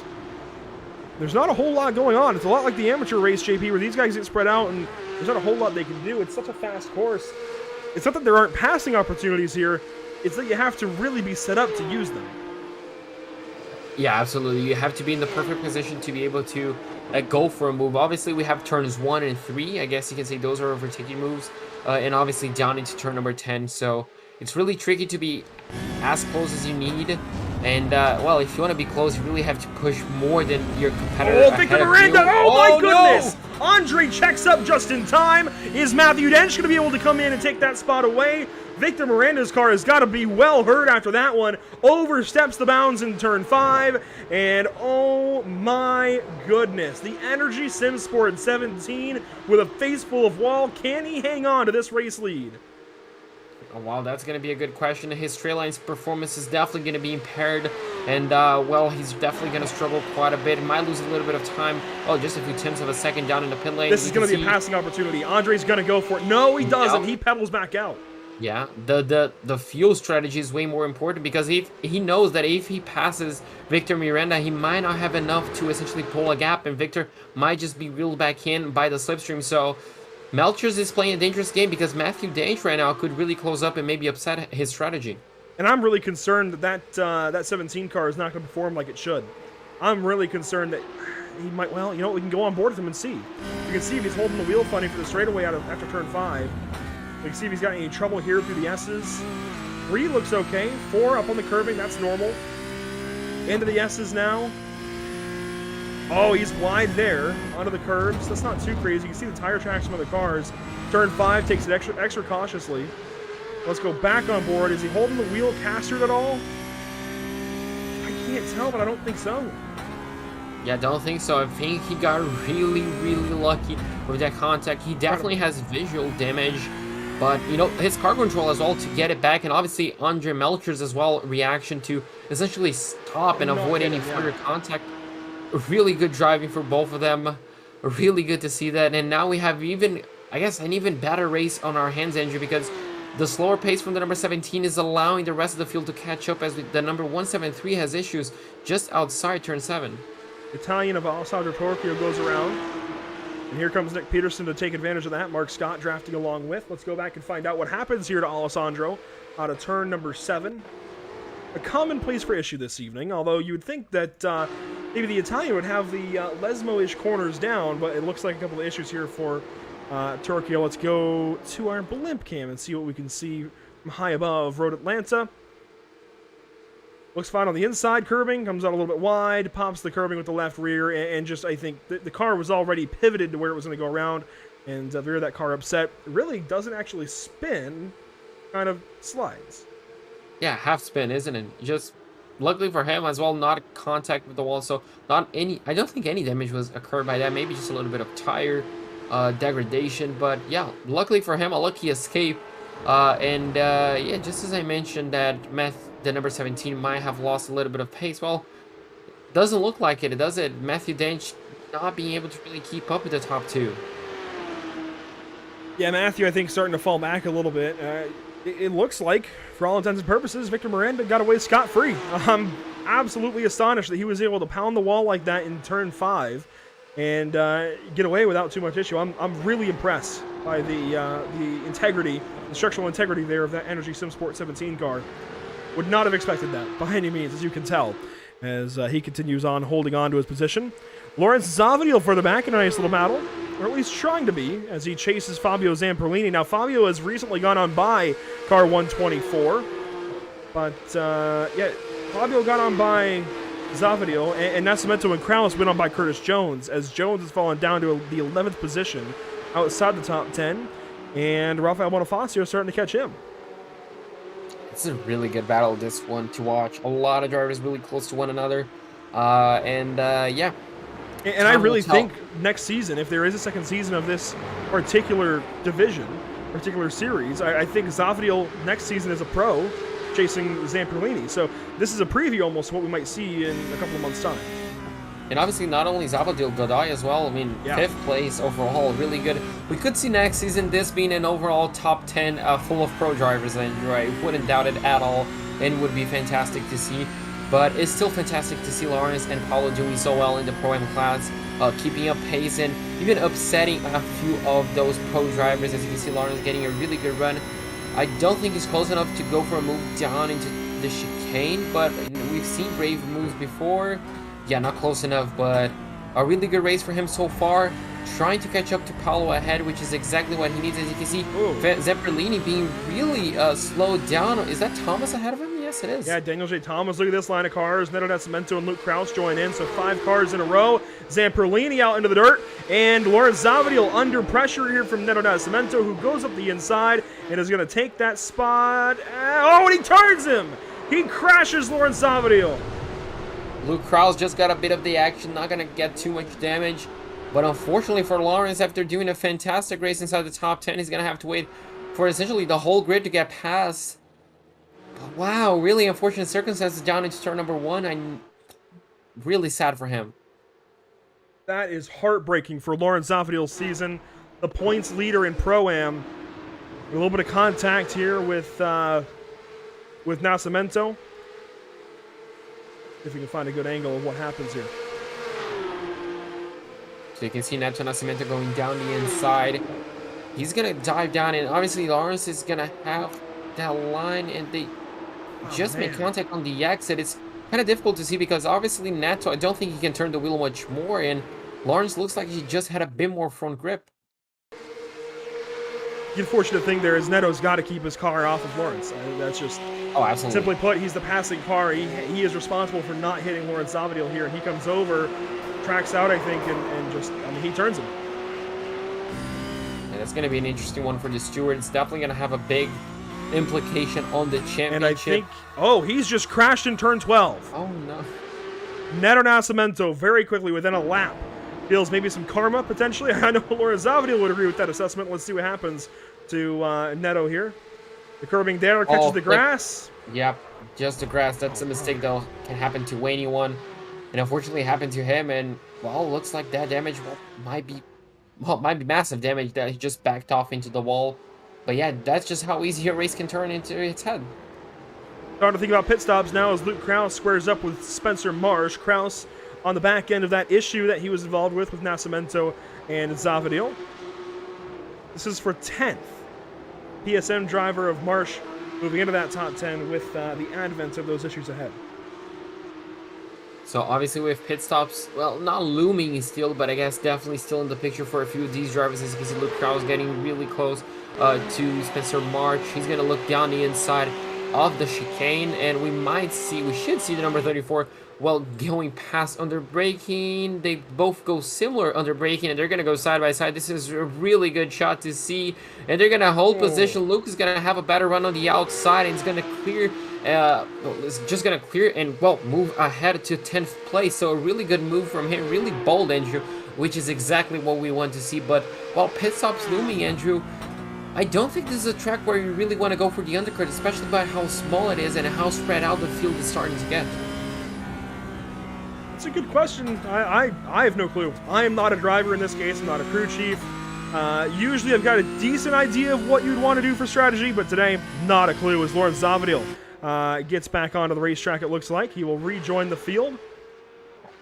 Really feel for him. He's down at 26th spot, 1 lap down, and at the back end of the field at that. So really a lap and a half down, nearly 2 laps down. Does have his pit stop made, though. I mean, I think this is close to the fuel window. He might be able to go from here. Might not be as bad of a situation as it is currently. He might be able to use this as an undercut. He's not close to anybody, but, you know. It could be good. It might not be as bad as it feels.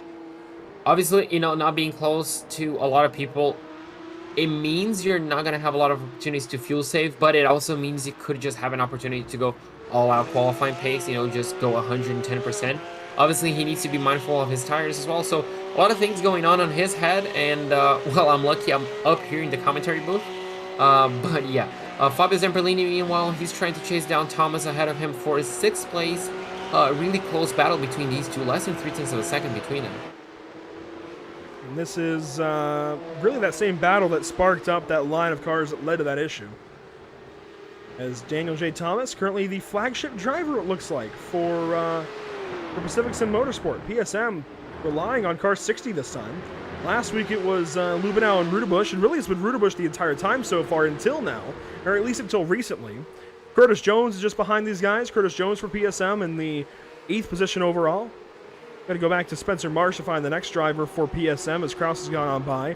Rudebusch sits behind sits behind Marsh, and Lubenow is now in that 13th spot. James Hansen for PSM in 14th. I think you're starting to see a bit of a theme there.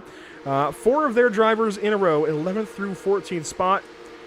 They might even have 1 or 2 more further down the order as Mark Scott and Nick Peterson battle here. This is in turn 7, and that's good enough to put Mark Scott into the 18th position.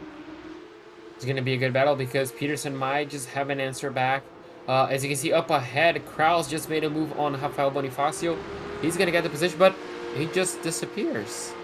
Luke Kraus did just drop out. And waiting to see if he's able to return. He has not yet. Oh, no. As we see this battle once again. Luke Kraus still not back. Luke Kraus might have just dropped out. Man. The connection issues this season, just the random dropouts like that. You think back to Will Coffey and Andre Melchers at Sebring. Andre Melchers, of course, at Spa, I believe it was. It wasn't Spa. Where was it? Road Atlanta. It was right here to open the GT3 season. That's right. So just absolutely 2 laps to go as well. Yeah. This is a battle, though, on the racetrack for the 17th through 19th positions. Peterson, Scott, and Michelle. I think it's actually Nicholas and Michael. I think Nicholas reached out to me, and I was trying to recall earlier if it was Michelle or Michael. I think it's Nicholas and Michael that he wants to go by there for car 812. It's a fun battle to look. Oh, Scott almost went down the inside of Lesmo 1 turn 6. Not close enough. That's going to cost him a few tenths of a second, as you can see. But, yeah, Andrew, this might be one of the closest battles we have on the racetrack, and involving 3 cars as well. Oh, sign me up for it. And deep in the field, so, I mean, these guys are realistically racing for big points positions, but in the midfield even there, as well as Michael goes on by. Scott here going to have a big run down to turn 10A. But they're racing for, 5th, 6th, 7th, if not worse, in the point standing. So, their season's already kind of not gone the way they wanted to. They're kind of just racing to make up those spots, and they certainly could still. If you turn your season around today and grab a really good finishing position, you could still grab a ton of spots in the point standings, and I think that's what these guys are looking to do here. As Spencer Marsh starts to close in on Rafael Bonifacio. Marsh recently into the top 10. Who is... Oh, yes, it was Luke Kraus that dropped out. That allowed these guys to go on by. Absolutely, and this is a battle for 9th place. Bonifacio, third place overall in his class, I shall say. Really good race for him as well. A good follow-up from last week at Charlotte Roval. Just gonna have to wait and see if he holds off the pressure for the number 74, or he just allows March to essentially get past him and use him as, well, essentially a draft partner to catch up to Curtis Jones, who's currently 3 seconds ahead of him. Currently, these two, well, Andrew, they're still ahead, nose to tail, less than half a second separating them. Andre Melchers closing in just a little bit on Victor Miranda, really just holding with him. I think Andre can go faster. I really do. After that damage that Victor got, there's no way he gets away with that without any kind of effect to the handling or performance as a whole to that vehicle. I really think Andre can go faster. This feels like a strategy move, an interesting one at that, but I gotta believe car 25 can go faster currently than car 17. We'll see. Yeah, I think so too, especially the damage is definitely going to be slowing Victor down at least a few tenths per lap. So I think I think Andre is just saving up a little bit of fuel, saving up a little bit of tires as well to really use up on the second stage of this race. And that's just the smart strategy at this point. There's no reason for him to overtake Victor, to essentially challenge Victor this time, and well, might as well just wait for the pit stops and get it all done on strategy. Andre chasing Victor. There aren't too many close battles. The next one within a half second is Fabio Zamperlini to Daniel J. Thomas. Oh, as Alessandro Torchio has another issue. This had a turn 5, it looks like. See him slow there. Go ahead and get a look at it. This might have been rather minor, but he lost several spots very, very quickly. I think just being cautious maybe on the exit. No, I mean, that was definitely off speed. Let's see. So, turn 5 seems to be okay. Oh, he loses on the exit. He locks up. Does he hit the barrier? No. So, mashing the brake pedal, making sure all tires lock and slowing himself down.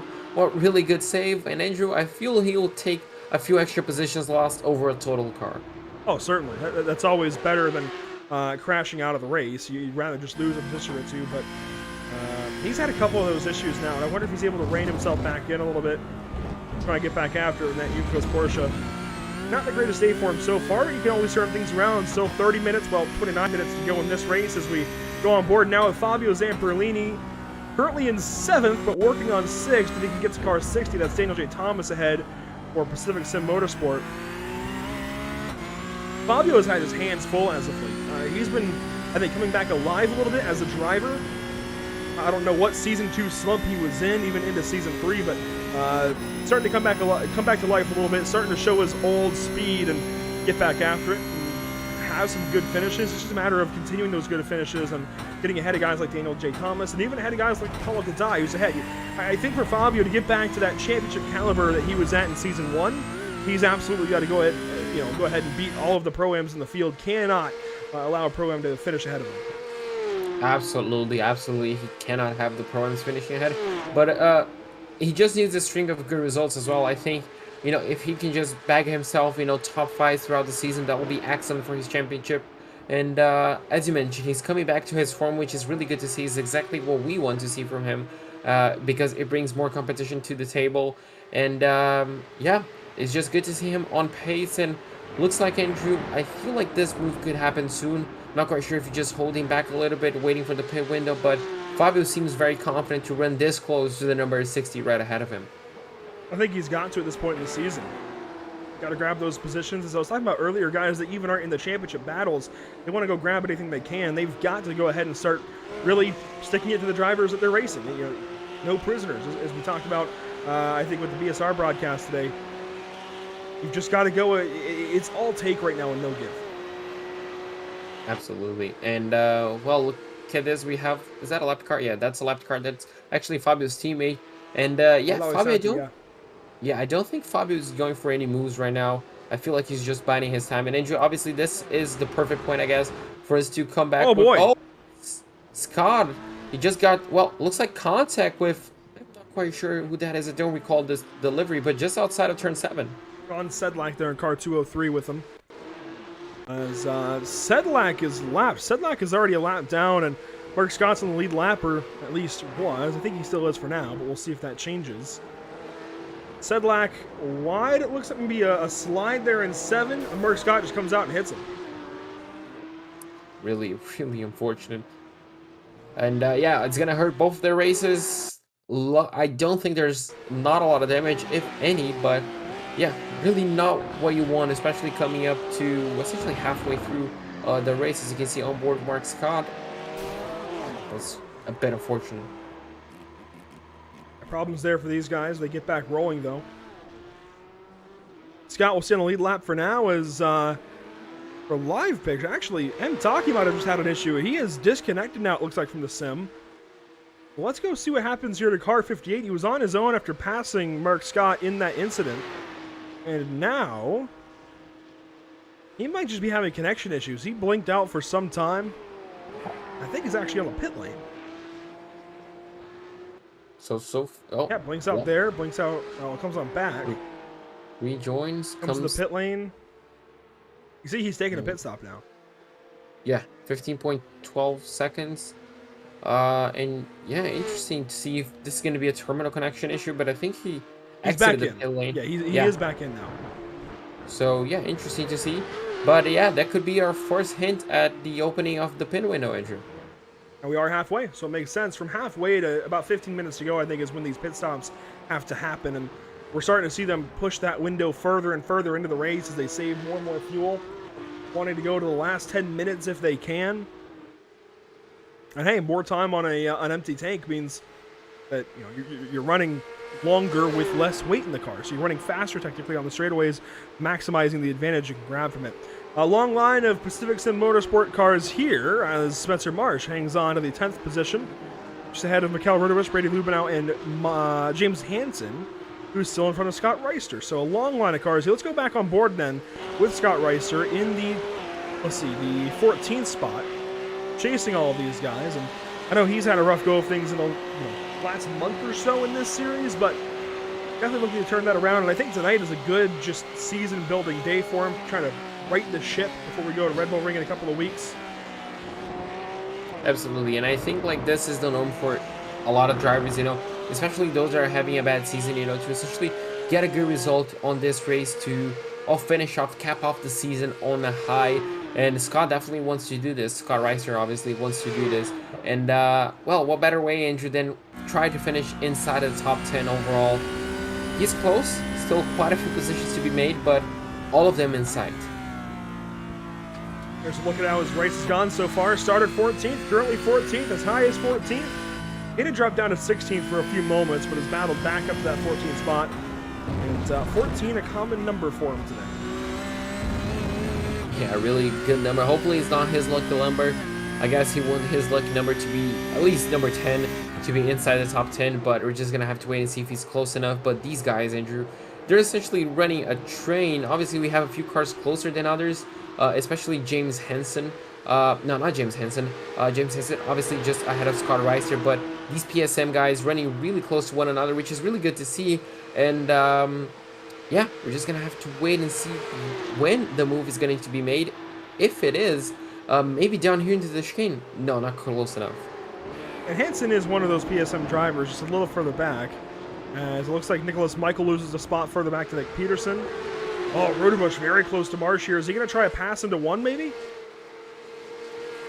But imagine these guys are just staying in a line, wanting to run together, save some fuel. I'm kind of surprised, though, that Rudebusch and Marsh haven't swapped spots, so I wonder if there is some friendly competition between teammates here. Hey, it could definitely be as well, but I'm pretty sure Rudebusch might also be, just trying to save any drops of fuel he can, but it could be interesting. Yeah, I'm not quite sure about you, Andrew, but I'd rather see drivers going down the inside of each other instead of saving a little bit of fuel, but strategy is still part of the game. Round turn 5, and still very few pit stops have been made. Mark Scott and M. Taki came in as a result of their incidents. Sedlak has gone back onto the racetrack, pitted as a result of his, and Justin Sang has not made it back onto the course. Miranda with a little more company now from Melchers, a little closer here, as they're 7 seconds ahead of Matthew Dench. A very quiet race for car 83. And still, no takers here as we make it nearly to a half hour of racing completed. It's crazy. Already half an hour have elapsed, as you can see. The number 83 running comfortably in third place, Andrew. 7 seconds behind the leader, but 2.5 seconds ahead of third place as this battle right here. Oh, look at these two. Mikkel Rudebusch on the outside gets his position inside the top 10. Marsh is going to have to yield that position and might come under fire from Lubenow just behind. So things really kicking off around here. Mikkel may be saying that he saved enough fuel, goes on by. Could also be that switch for fuel saving between those guys as finally Mikkel Rudebusch into the 10th position, Marsh back into the 11th spot. Lubenow now takes a look at car 74. And that battle for the back that we saw was Torquio, Peterson, and Michael here. This is 16th, 17th, and 18th. And Torquio down to the inside of Peterson, looking to the inside of turn 1. No dice there, falls right back in behind car 111. But maybe not for long. Yeah, this battle as well looks a little bit heated on a good way. Drivers not afraid to go for moves, so I wouldn't expect to see... I wouldn't be surprised, I guess, if I saw crazy moves maybe into turn 6 and 7, but yeah, I like what I'm seeing from these guys as we have another driver down in the pit lane. That's Reed Gibson. And, oh yeah, excuse me. I don't think that's scheduled. And yeah, Reed is in the pits here. This is going to be, a big issue. but by choice it looks like. This is very odd. I'll follow along here. He's well back here. Unsure of exactly what position he was running in before this problem, but he's going to go straight where he should have turned. Oh. So. Wow, yeah. So I... Unfortunate to see that. Yeah, really unfortunate. Just ran out of words in my mouth. That could be... I don't think that could be actually a hardware failure, Andrew, but... No, that was definitely by choice. Yeah, so yeah, really unfortunate. Curtis John looks like he's going to be another driver to come down in the pit lane. We're just going to have to wait and see how much fuel he's going to put in. He was in the top 10.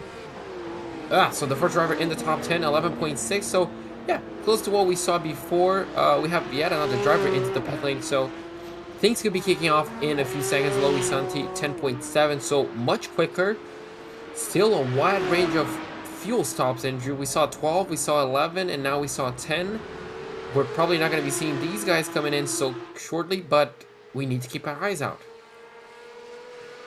Fabio Zamperlini very close here to Daniel Thomas. Is he going to take a look to the inside? Not quite yet, but look at Paulo Gadai here as well.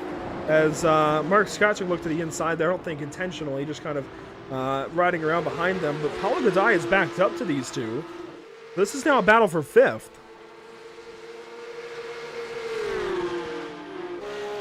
Fabio a little wide there in 12. Initially took a look to the left side of Daniel J. Thomas.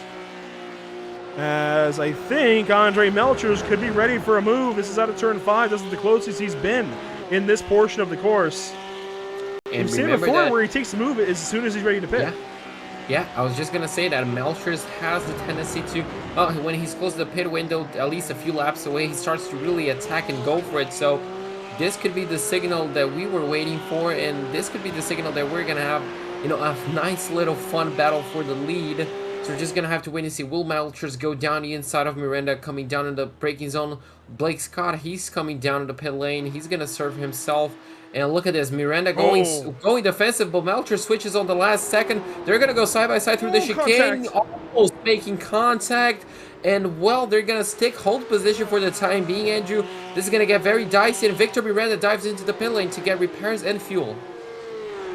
Well, yeah, he'll need repairs in that right front contact. I had forgotten about that. He had driven so well in this little run to the pit stop here. I'd initially forgotten about that front end damage.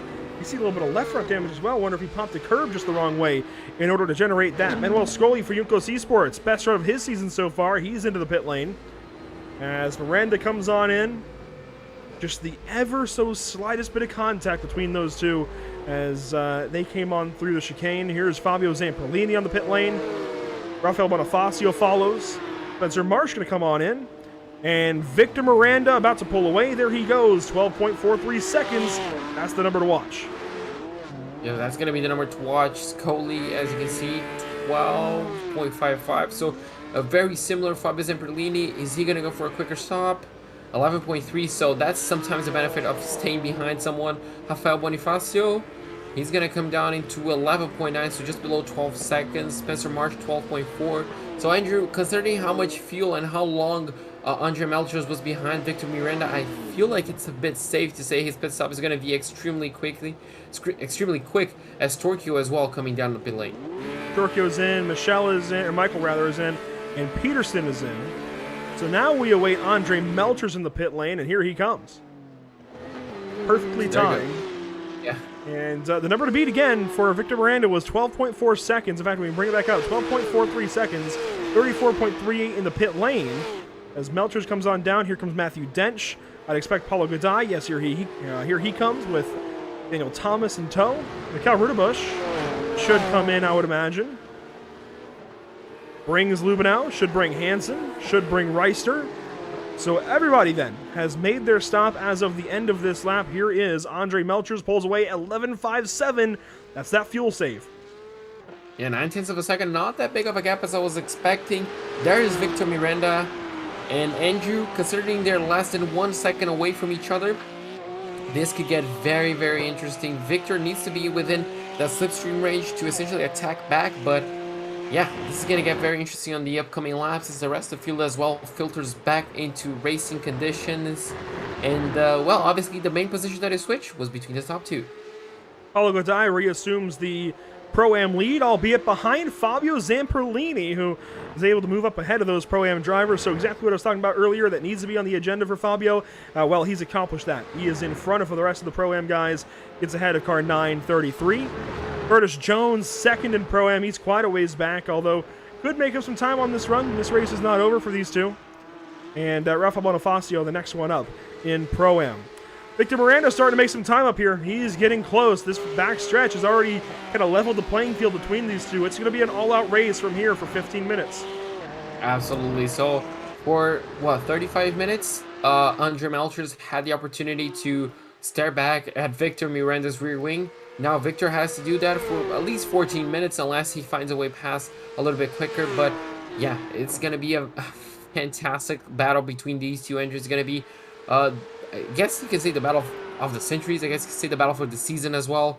I wonder who's going to come out on top because their gap to third place, well, it's enormous. The important thing to consider here is these two are not battling for a championship.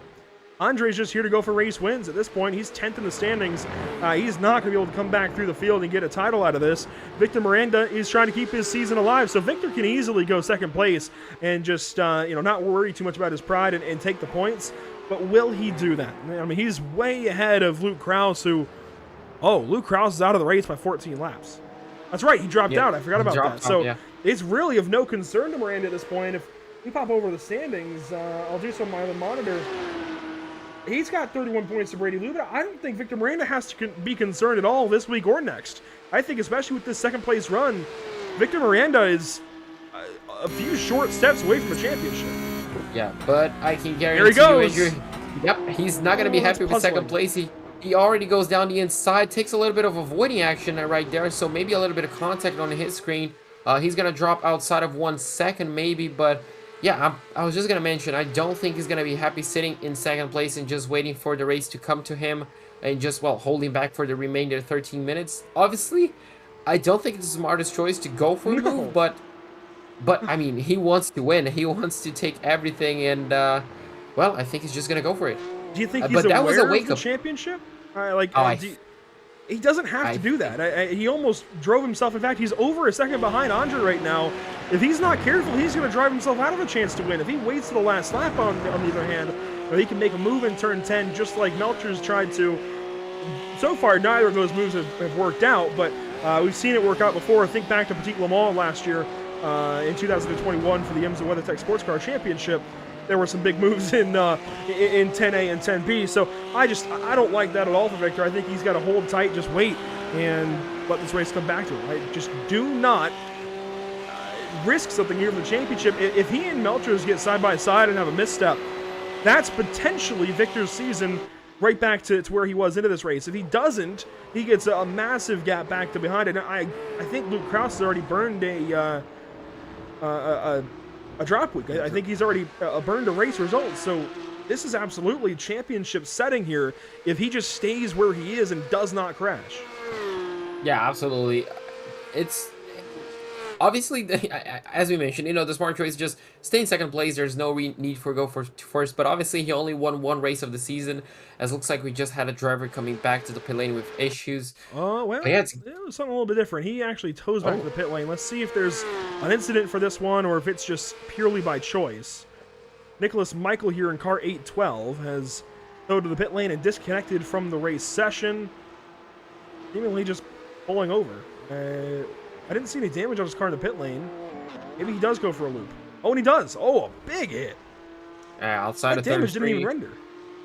Yeah, just weird. Maybe just towed back out of the pits, maybe expecting a little bit of a meatball.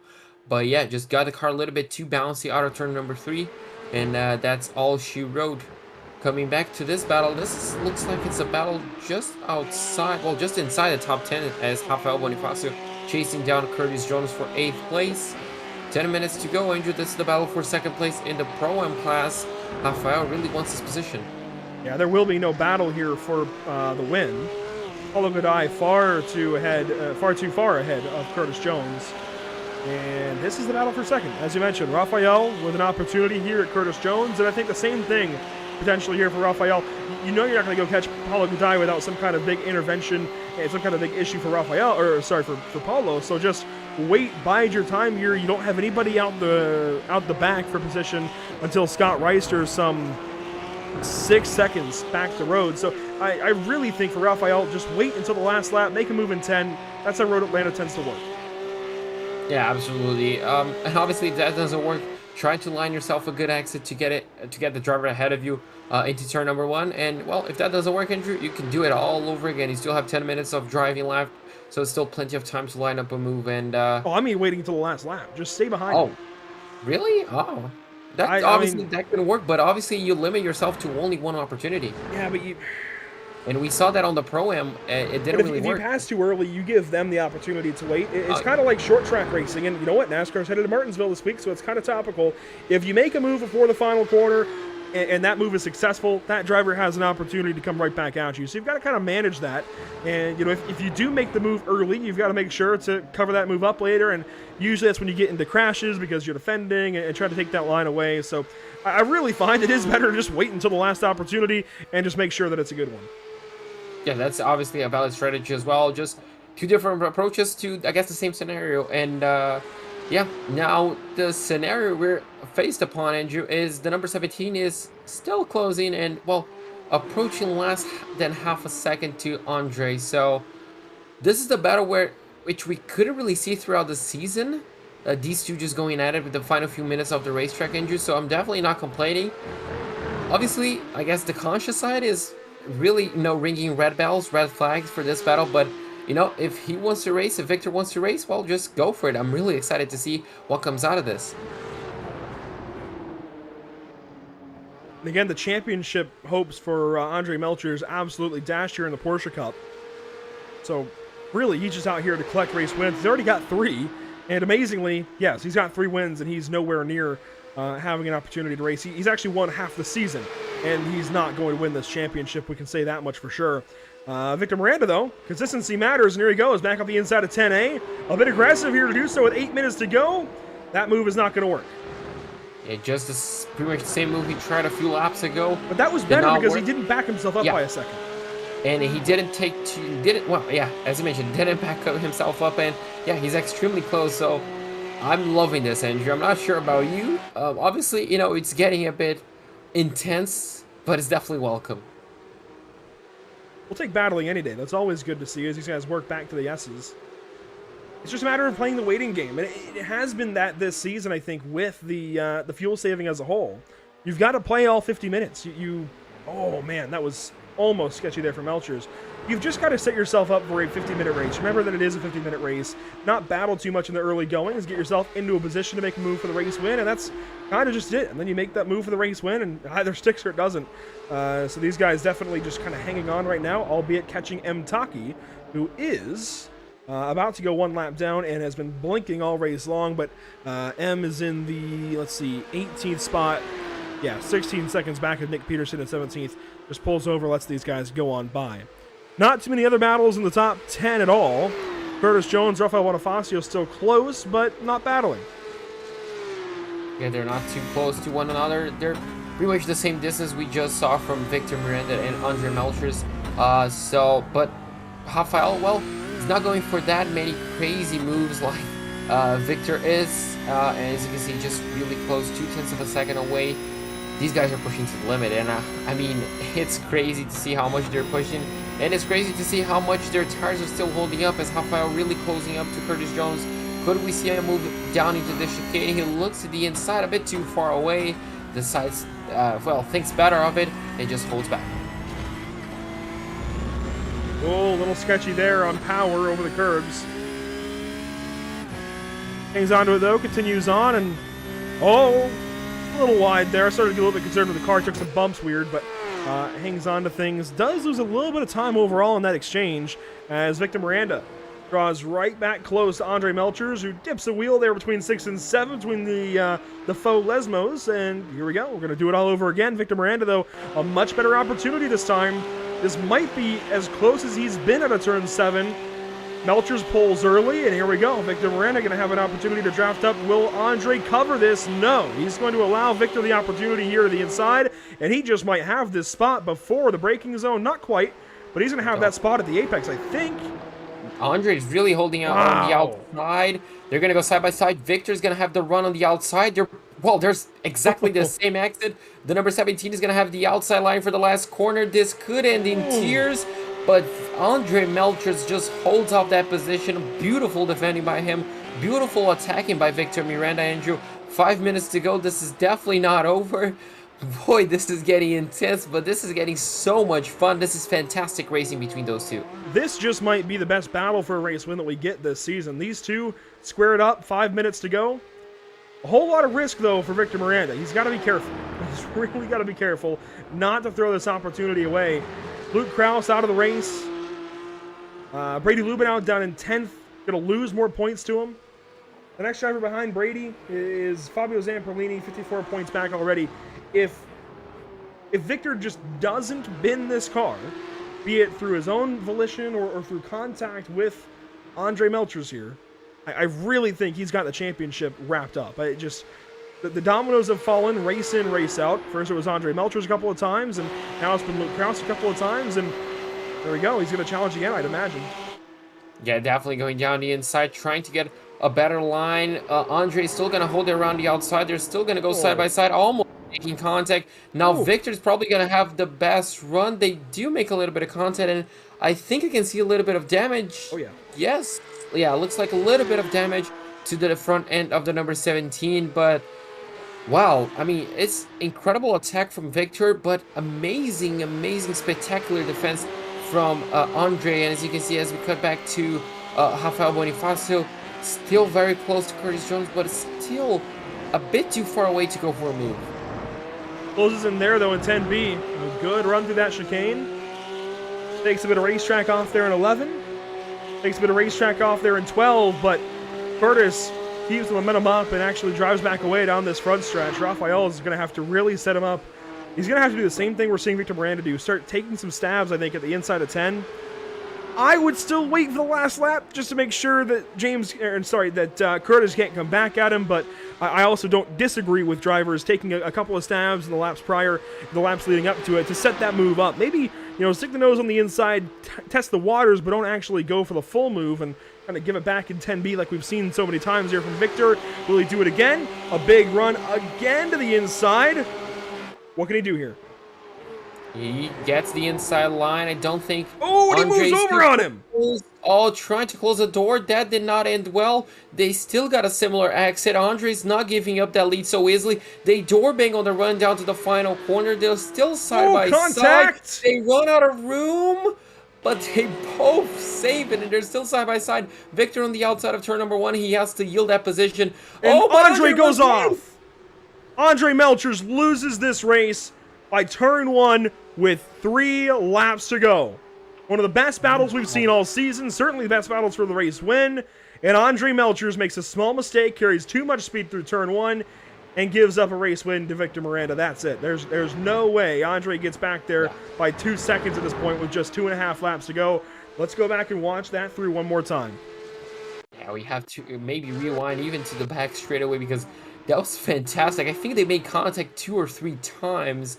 But yeah, as you can see, on the Lesmos, turn 6 and 7, you can see Victor, again, just as he was on the previous few laps, he's extremely close to Andre, getting a good run. I think on this exit, Andrew, he was less than 0.3 of a second away, so the run is going to be absolutely perfect. He's going to have the slipstream, he's going to have the advantage. You can see Andre going defensive, not going defensive, holding the racing line really early.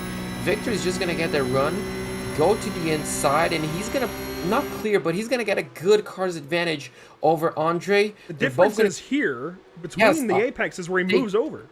Yeah, he moves a little bit over, tries to shut that door. Andre's not giving up. They both get the same exit, and door bang a little bit here. That's going to compromise both of their lines through turns 12.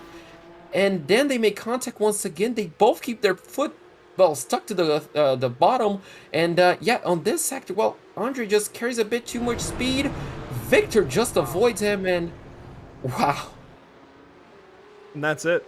That's Andre Melchers' race done. He's lost even more time now. So focus going to shift now to Rafael Bonifacio and Curtis Jones. This is for second in Pro-Am, and This is the only battle left on the racetrack. These are the only two cars that are within 1 second of each other for position. This is it. This is Curtis Jones and Rafael Bonifacio. The final battle here in round number 7 of this North American Racing League Porsche Cup season. Will Rafael have an opportunity here to pass Curtis Jones for that second spot? It's 8th on the racetrack overall, 2nd though in class. Yeah, the answer is going to be defined on the exit of turn number 7. He's not too close right now. He has to be closer on the exit, and yeah, that's a really good line from turn number 6, and this might be his chance. You can see the front end not biting, and well, we got the final lap of the race, and well, Victor Miranda is going to win it. Very quickly, no white flag warning there by Whiplash Simcams, but Victor Miranda wraps things up with another race win this evening at the virtual Michelin Raceway Road Atlanta. Miranda over Melchers, then Dench comes across in 3rd. It's Scully there in 4th. Zamperlini will take a 5th place position this evening, although some 20 seconds back, so things not over just yet in the race. There's Fabio Zamperlini. He comes across. Might have actually been Lowy Sint. No, that was Fabio. Yeah, here comes Paulo Godai. Daniel J. Thomas next up. And there's been contact! Curtis Jones in the barrier. He's probably just going to try and nurse his car back home. Rafael Bonifacio is going to finish in 8th place. Brady Lubenow in 9th. Mikael Rudebusch in 10th. And Curtis Jones is just going to nurse that car just enough to finish in 11th place. But wow, heartbreak on the final corner of the final lap. And we will get a replay of that one. That's important for the Pro-Am battle, specifically for Rafael Bonifacio in case a penalty comes his way. I'd imagine so with contact that severe. Definitely. I'd imagine there will be a steward's review at the very least. Obviously, decision pending, because they haven't even reviewed it yet. But there will have to be some kind of review of that incident coming down to turn 12, the final lap. And let's go ahead and go back and look at it. So obviously the contact happens down in turn number 12 on the run down to turn number 12 after the chicane. And I guess it's just going to be each other pushing. Oh, they're just going to be pushing themselves to the limit. As you can see, Rafael not close enough, just putting his car in the middle of the road, and that was enough to force him into a mistake. And well, on this rundown, I wonder who makes the mistake around here. Ooh. That code contact. That's not Rafael's fault at all. No, Rafael played that perfectly. He just held his line. He needed to turn, and he was turning, but yeah, I think it was just a bit too much netcode that influenced a lot on the contact.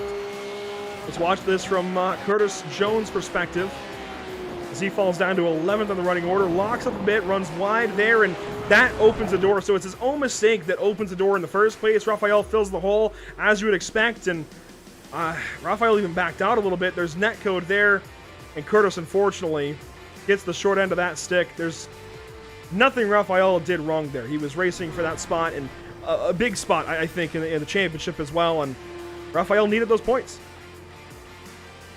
Yeah, absolutely, and just went for it cleanly. As you mentioned, he tried to back off a little bit to avoid contact, but it wasn't enough at the end of the day, so he's going to finish 2nd place in the unofficial race results, but yeah, I don't think that's the way he wanted to finish in 2nd place on his class. We will go ahead and take a quick post-race break and be right back with you in just a few moments with race results and, well, post-race interviews with, hopefully, our top 2 from each series, because that was a lot of fun. Hopefully they both connect. Victor Miranda winning this evening at Road Atlanta. Andre Melchers 2nd.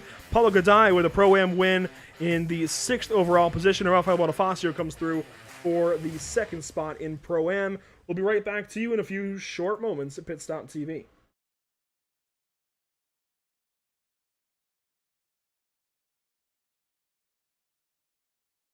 After months of quarantine, we're all interested in how we can become our best self. The team at Permanent Makeup and Cryo is here to help you get the flawless makeup look every day without the extra effort or time.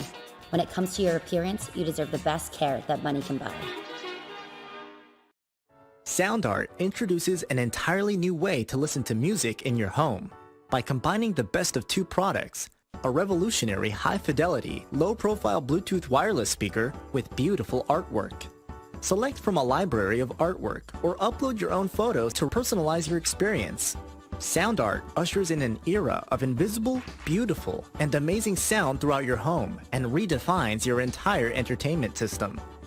The need to reclaim your floor space and rid your home of unsightly speaker boxes that need to be bolted to the wall is now a thing of the past. our canvas is printed on high-quality permalite by Breathing Color. And select from our gallery or upload your own. Standard sizes include 16 by 20 and 18 by 24 canvas wrapped. Custom sizing is available, as well as surround sound options.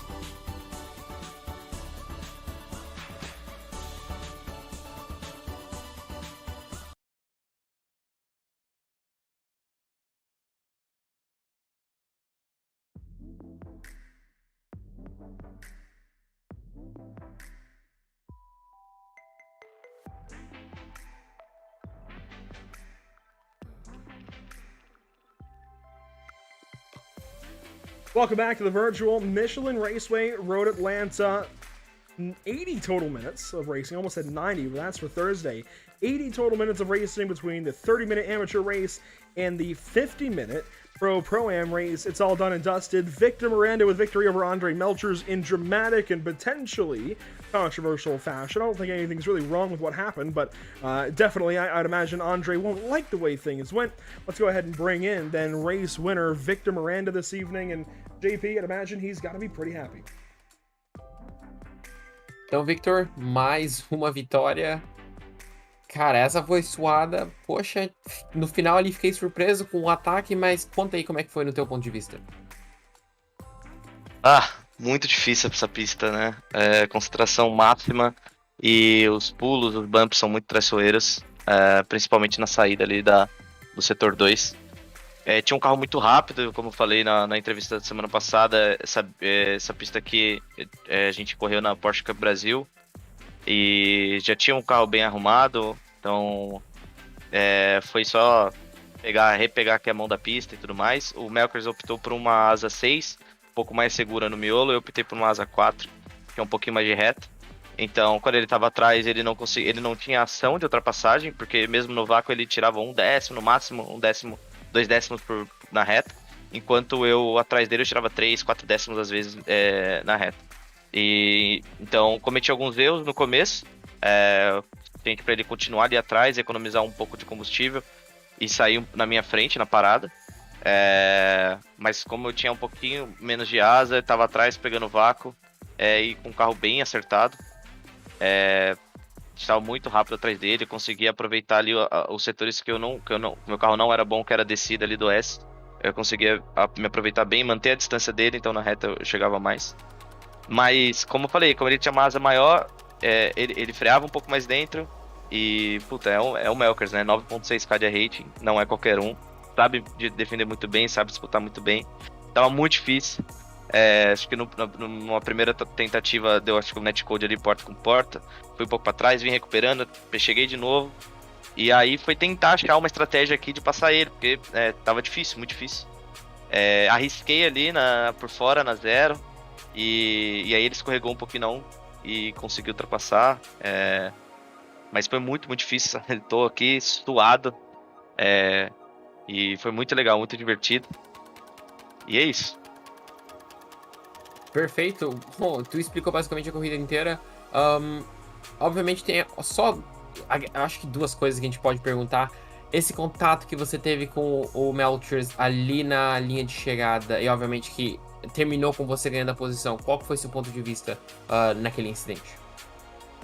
Não, acho que é um toque de corrida.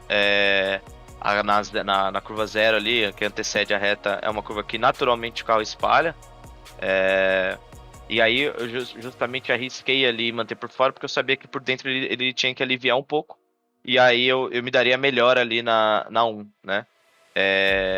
Ele acabou não aliviando tanto quanto eu achei que aliviasse. Então deu um porta com porta, mas eu acho que de boa fé aqui ele aliviou depois, né? Que ele deu a porta com porta, que ele se manteve do meu lado. Então, coisa de corrida, acho que como se eu tivesse por dentro, aconteceria a mesma coisa, talvez.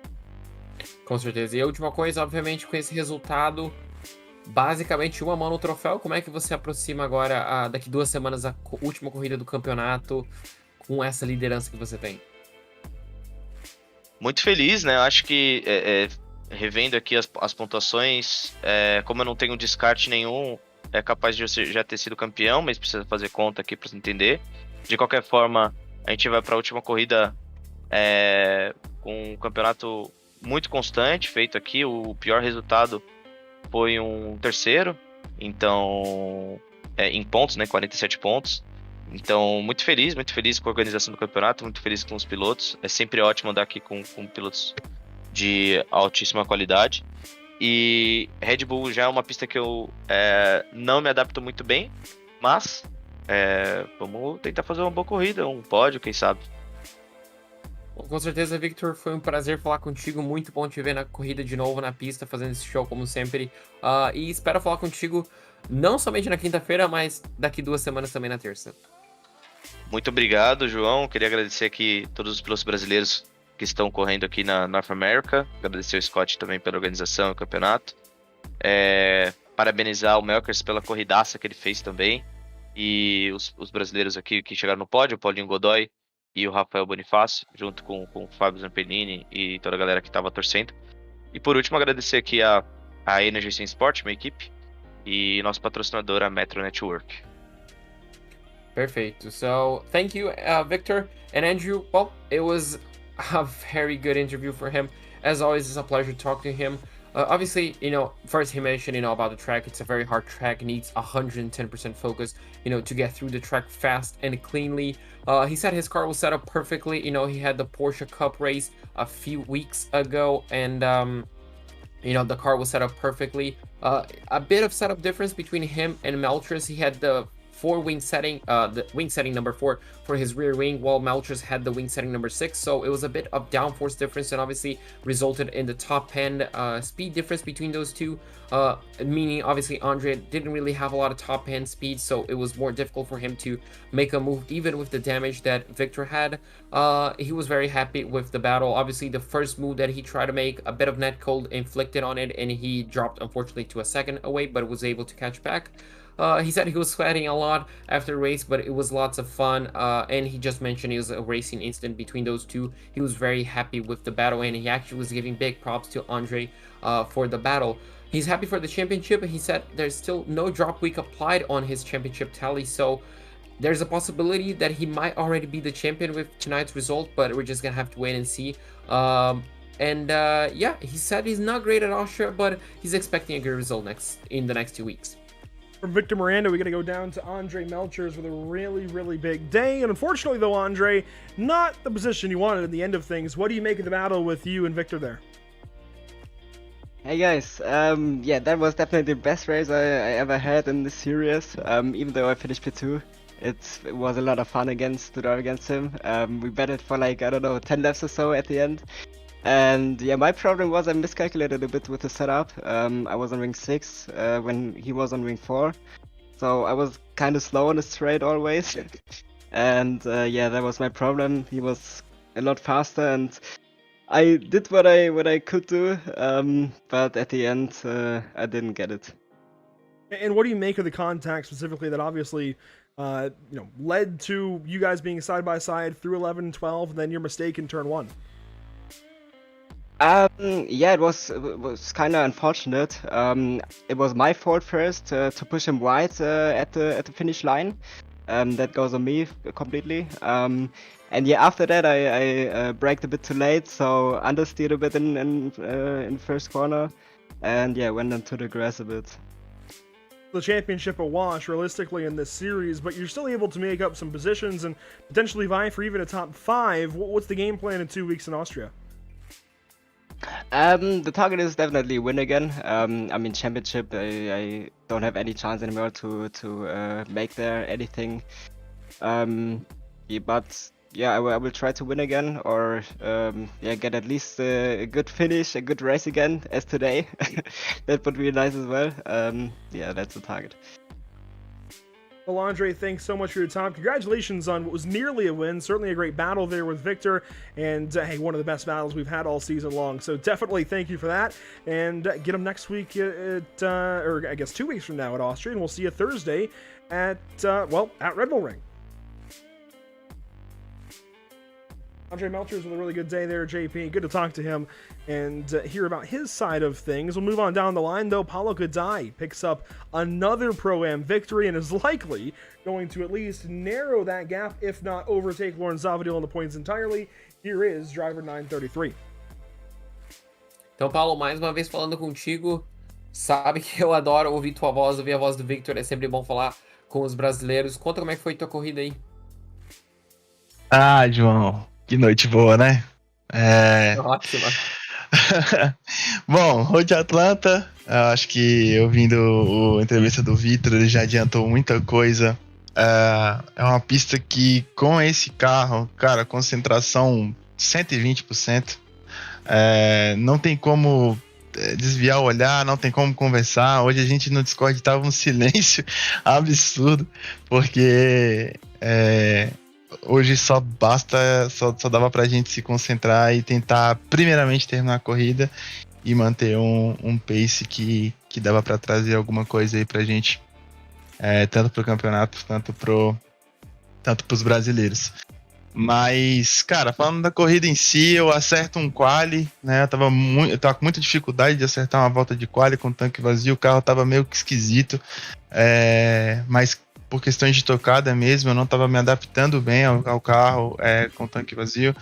Mas virou o quali, a gente concentrou, conseguiu fazer um quali para ficar ali dentro do top 5 do geral.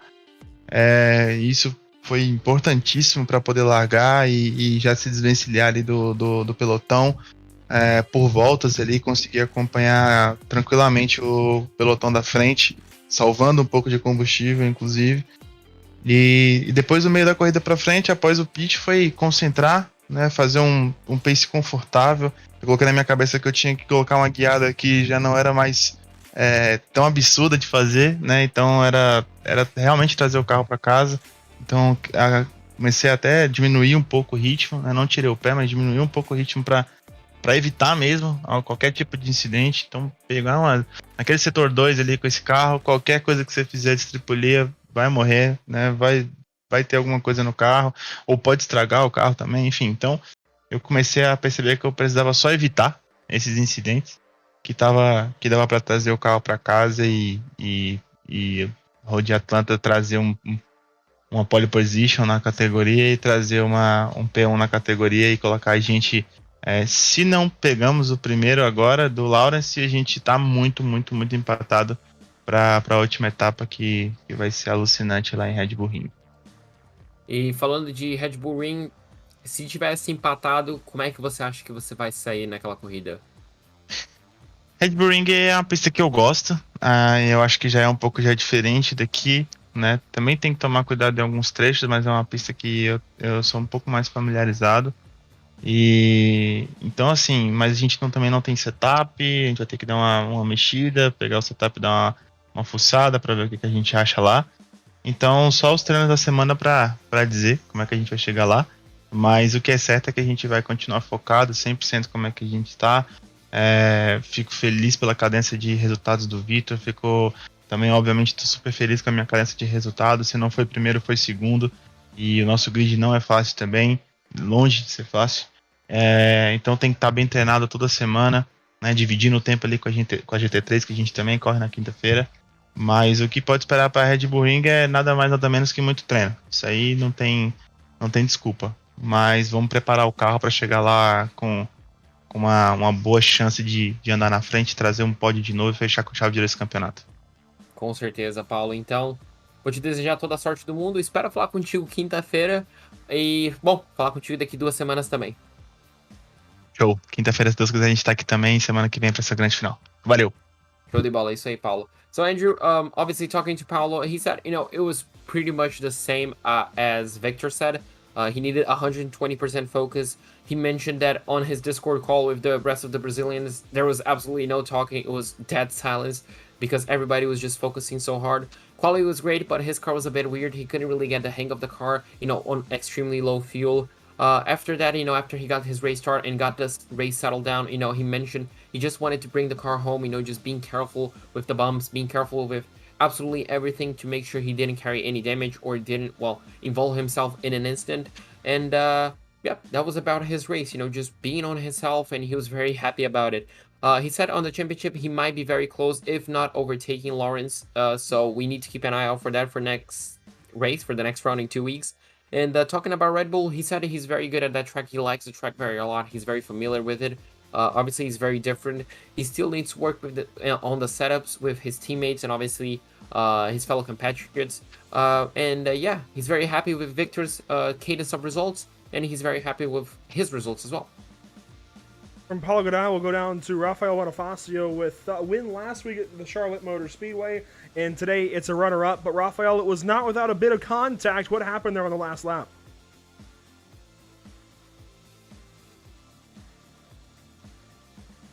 Hello guys, I'm sorry, my microphone was muted. Hi, good night Andrew, good night GP, everyone. Damn, it was a very tough race.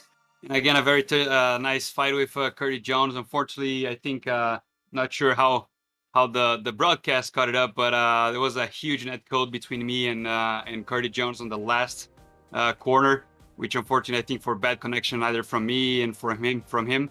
There was, I guess, like a foot and a half in between me and him, but unfortunately racing counted that towards as a contact and making him spin. He was very unfortunate because Curtis is a very clean driver, and you know, these things happens. We're up to it, and but I guess that brings a very solid result for us in the championship.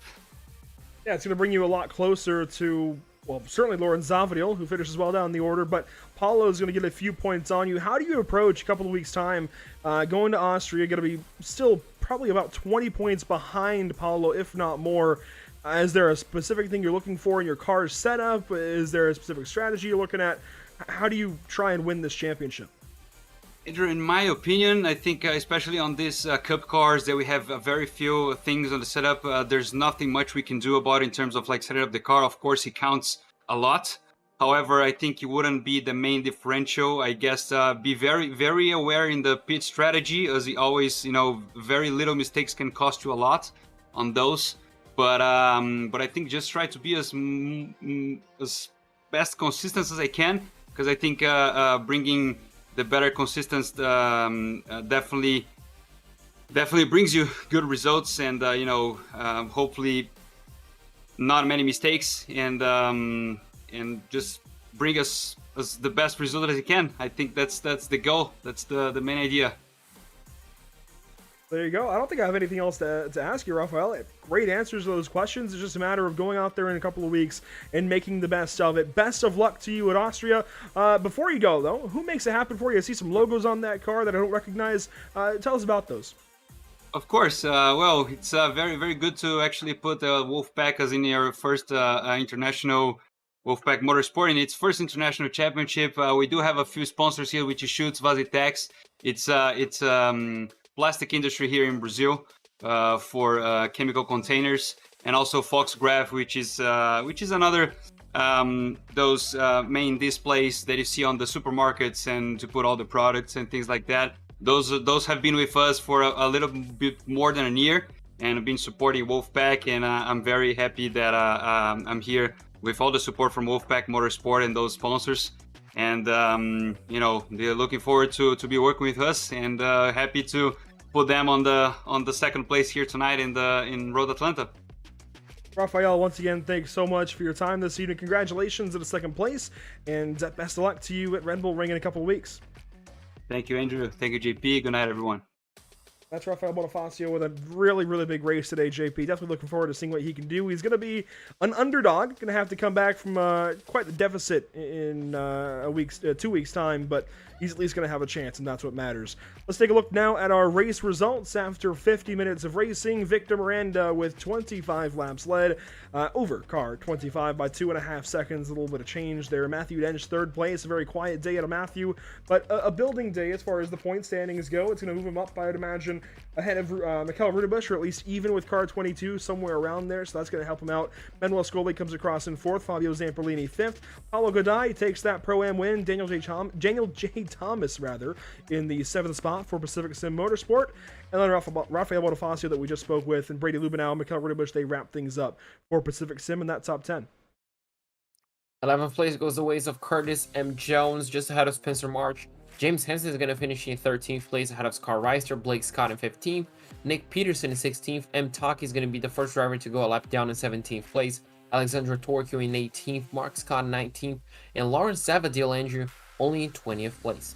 It's important to note Lawrence had that issue earlier on with Neto Nascimento, and Neto finishes well down the order in 27th spot, but just never able to come back from that. I think Lawrence made some spots up, certainly got by guys like Lois Santi and John Sedlak, but just never was able to come back from the biggest of issues and not able to make those times up. Didn't have to pit again from that pit stop like we theorized, but still not the recovery that he needed or wanted. Lois Santi does take a 21st spot finish after his issues throughout the day. John Sedlak there in 22nd.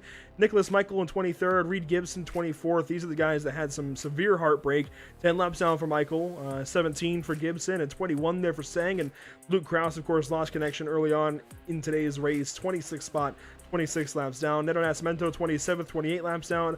And the Max Wobbles and Giuliano Romagnolo, early issues. Of course, Giuliano, as was mentioned out in the YouTube chat, not happy with that incident, but I don't think there's really anybody to blame at the end of the day. Just racing contact between first and second in the first few corners. JP, what do you make of this one? Round 7 done and dusted, and we have a championship battle set. Absolutely, and I think Road Atlanta really delivered probably the best racing we've had, at least for the lead battle throughout the season. It's just insane, those final 10 minutes. I'm glad we were here covering. I'm glad Victor Miranda went for the battle. Ended up working, that gamble ended up working for him, and it's just really promising for the next 2 weeks, not only in the Pro class, but in the Pro-Am class as well. It's bound to be a great season finale, as we're kind of used to in NARL. I'm definitely looking forward to seeing some of these recovery battles almost. I think Rafael DeFazio has a chance. I think Lawrence Zavadil is going to have to come back for the first time from a points deficit all season long. He's been leading since we opened things up, I believe, all the way back at Hockenheimring. And now Paulo Godai with that opportunity in Pro-Am is going to be really cool to watch. And obviously, not much of a battle in Pro. It should be all Victor Miranda. If you look down to Am, that battle's fully alive with Agustin Castro, Alex Persian, and Brian Zinn. Nothing is decided there just yet, although it looks good for Agustin Castro. We'll see how things break down in 2 weeks' time. If we come back into the sim quickly, we can go ahead and take a look at your upcoming broadcast here at Pit Stop TV. Of course, tomorrow evening, it's the Outlaws Sim Series from Chicagoland Speedway at 7:30 p.m. Eastern Time. Emerson Arden and Devin Kent Zimmerman will take you through the action there. Then it's Knock Hill Racing Circuit one more time this week on Thursday afternoon with BSRTC. That's 8 p.m. UK. That is 3 p.m. Eastern Time before we wrap things up, but wrap the week up with a preview of what we might see for this championship out at Spielberg. It's the Red Bull Ring for round number, 5 now for the North American Racing League GT3 cars. That's at 8:30 p.m. Eastern Time. And again, wraps up our week of coverage. Yeah, it's insane how quickly things are going by, especially in the BSR and the NARL. But obviously, you need to follow us on social media to keep yourself up to date on each and every single content we have. Obviously on Facebook.com/PitStopTV, on Twitter.com/PitStopTV_, Instagram.com/Pit_Stop_TV, and live coverage at YouTube.com/PitStopTV1. Well, that is round number 7 then for the Porsche Cup guys here at the North American Racing League. A big thank you goes out to all of our partners with the North American Racing League. Of course, with this Porsche Cup series, we bring in VRS, Virtual Racing School. I'm a subscriber myself, so I think that tells you what you need to know.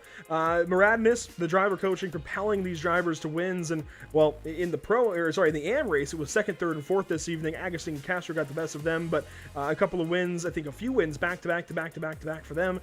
Previously, of course, Tam Livery powering a lot of these liveries and the social media graphics for the league, and JS Consulting handling the back end, the website concerns, and all of that stuff. So if you've seen NorthAmericanRacingLeague.com, you've seen JS Consulting's work.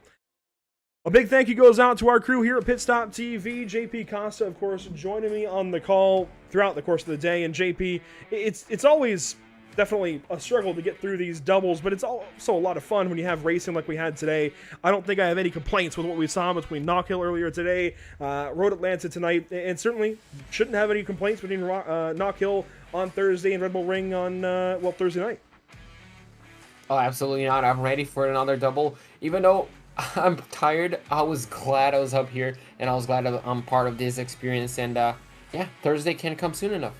Zach Murdos also joining us on social media coverage this evening. Appreciate the work he's put in, and certainly appreciate the improvement that we've seen in just a few short weeks with him, as he's still properly a rookie to social media. He has definitely come quite a long ways very, very quickly.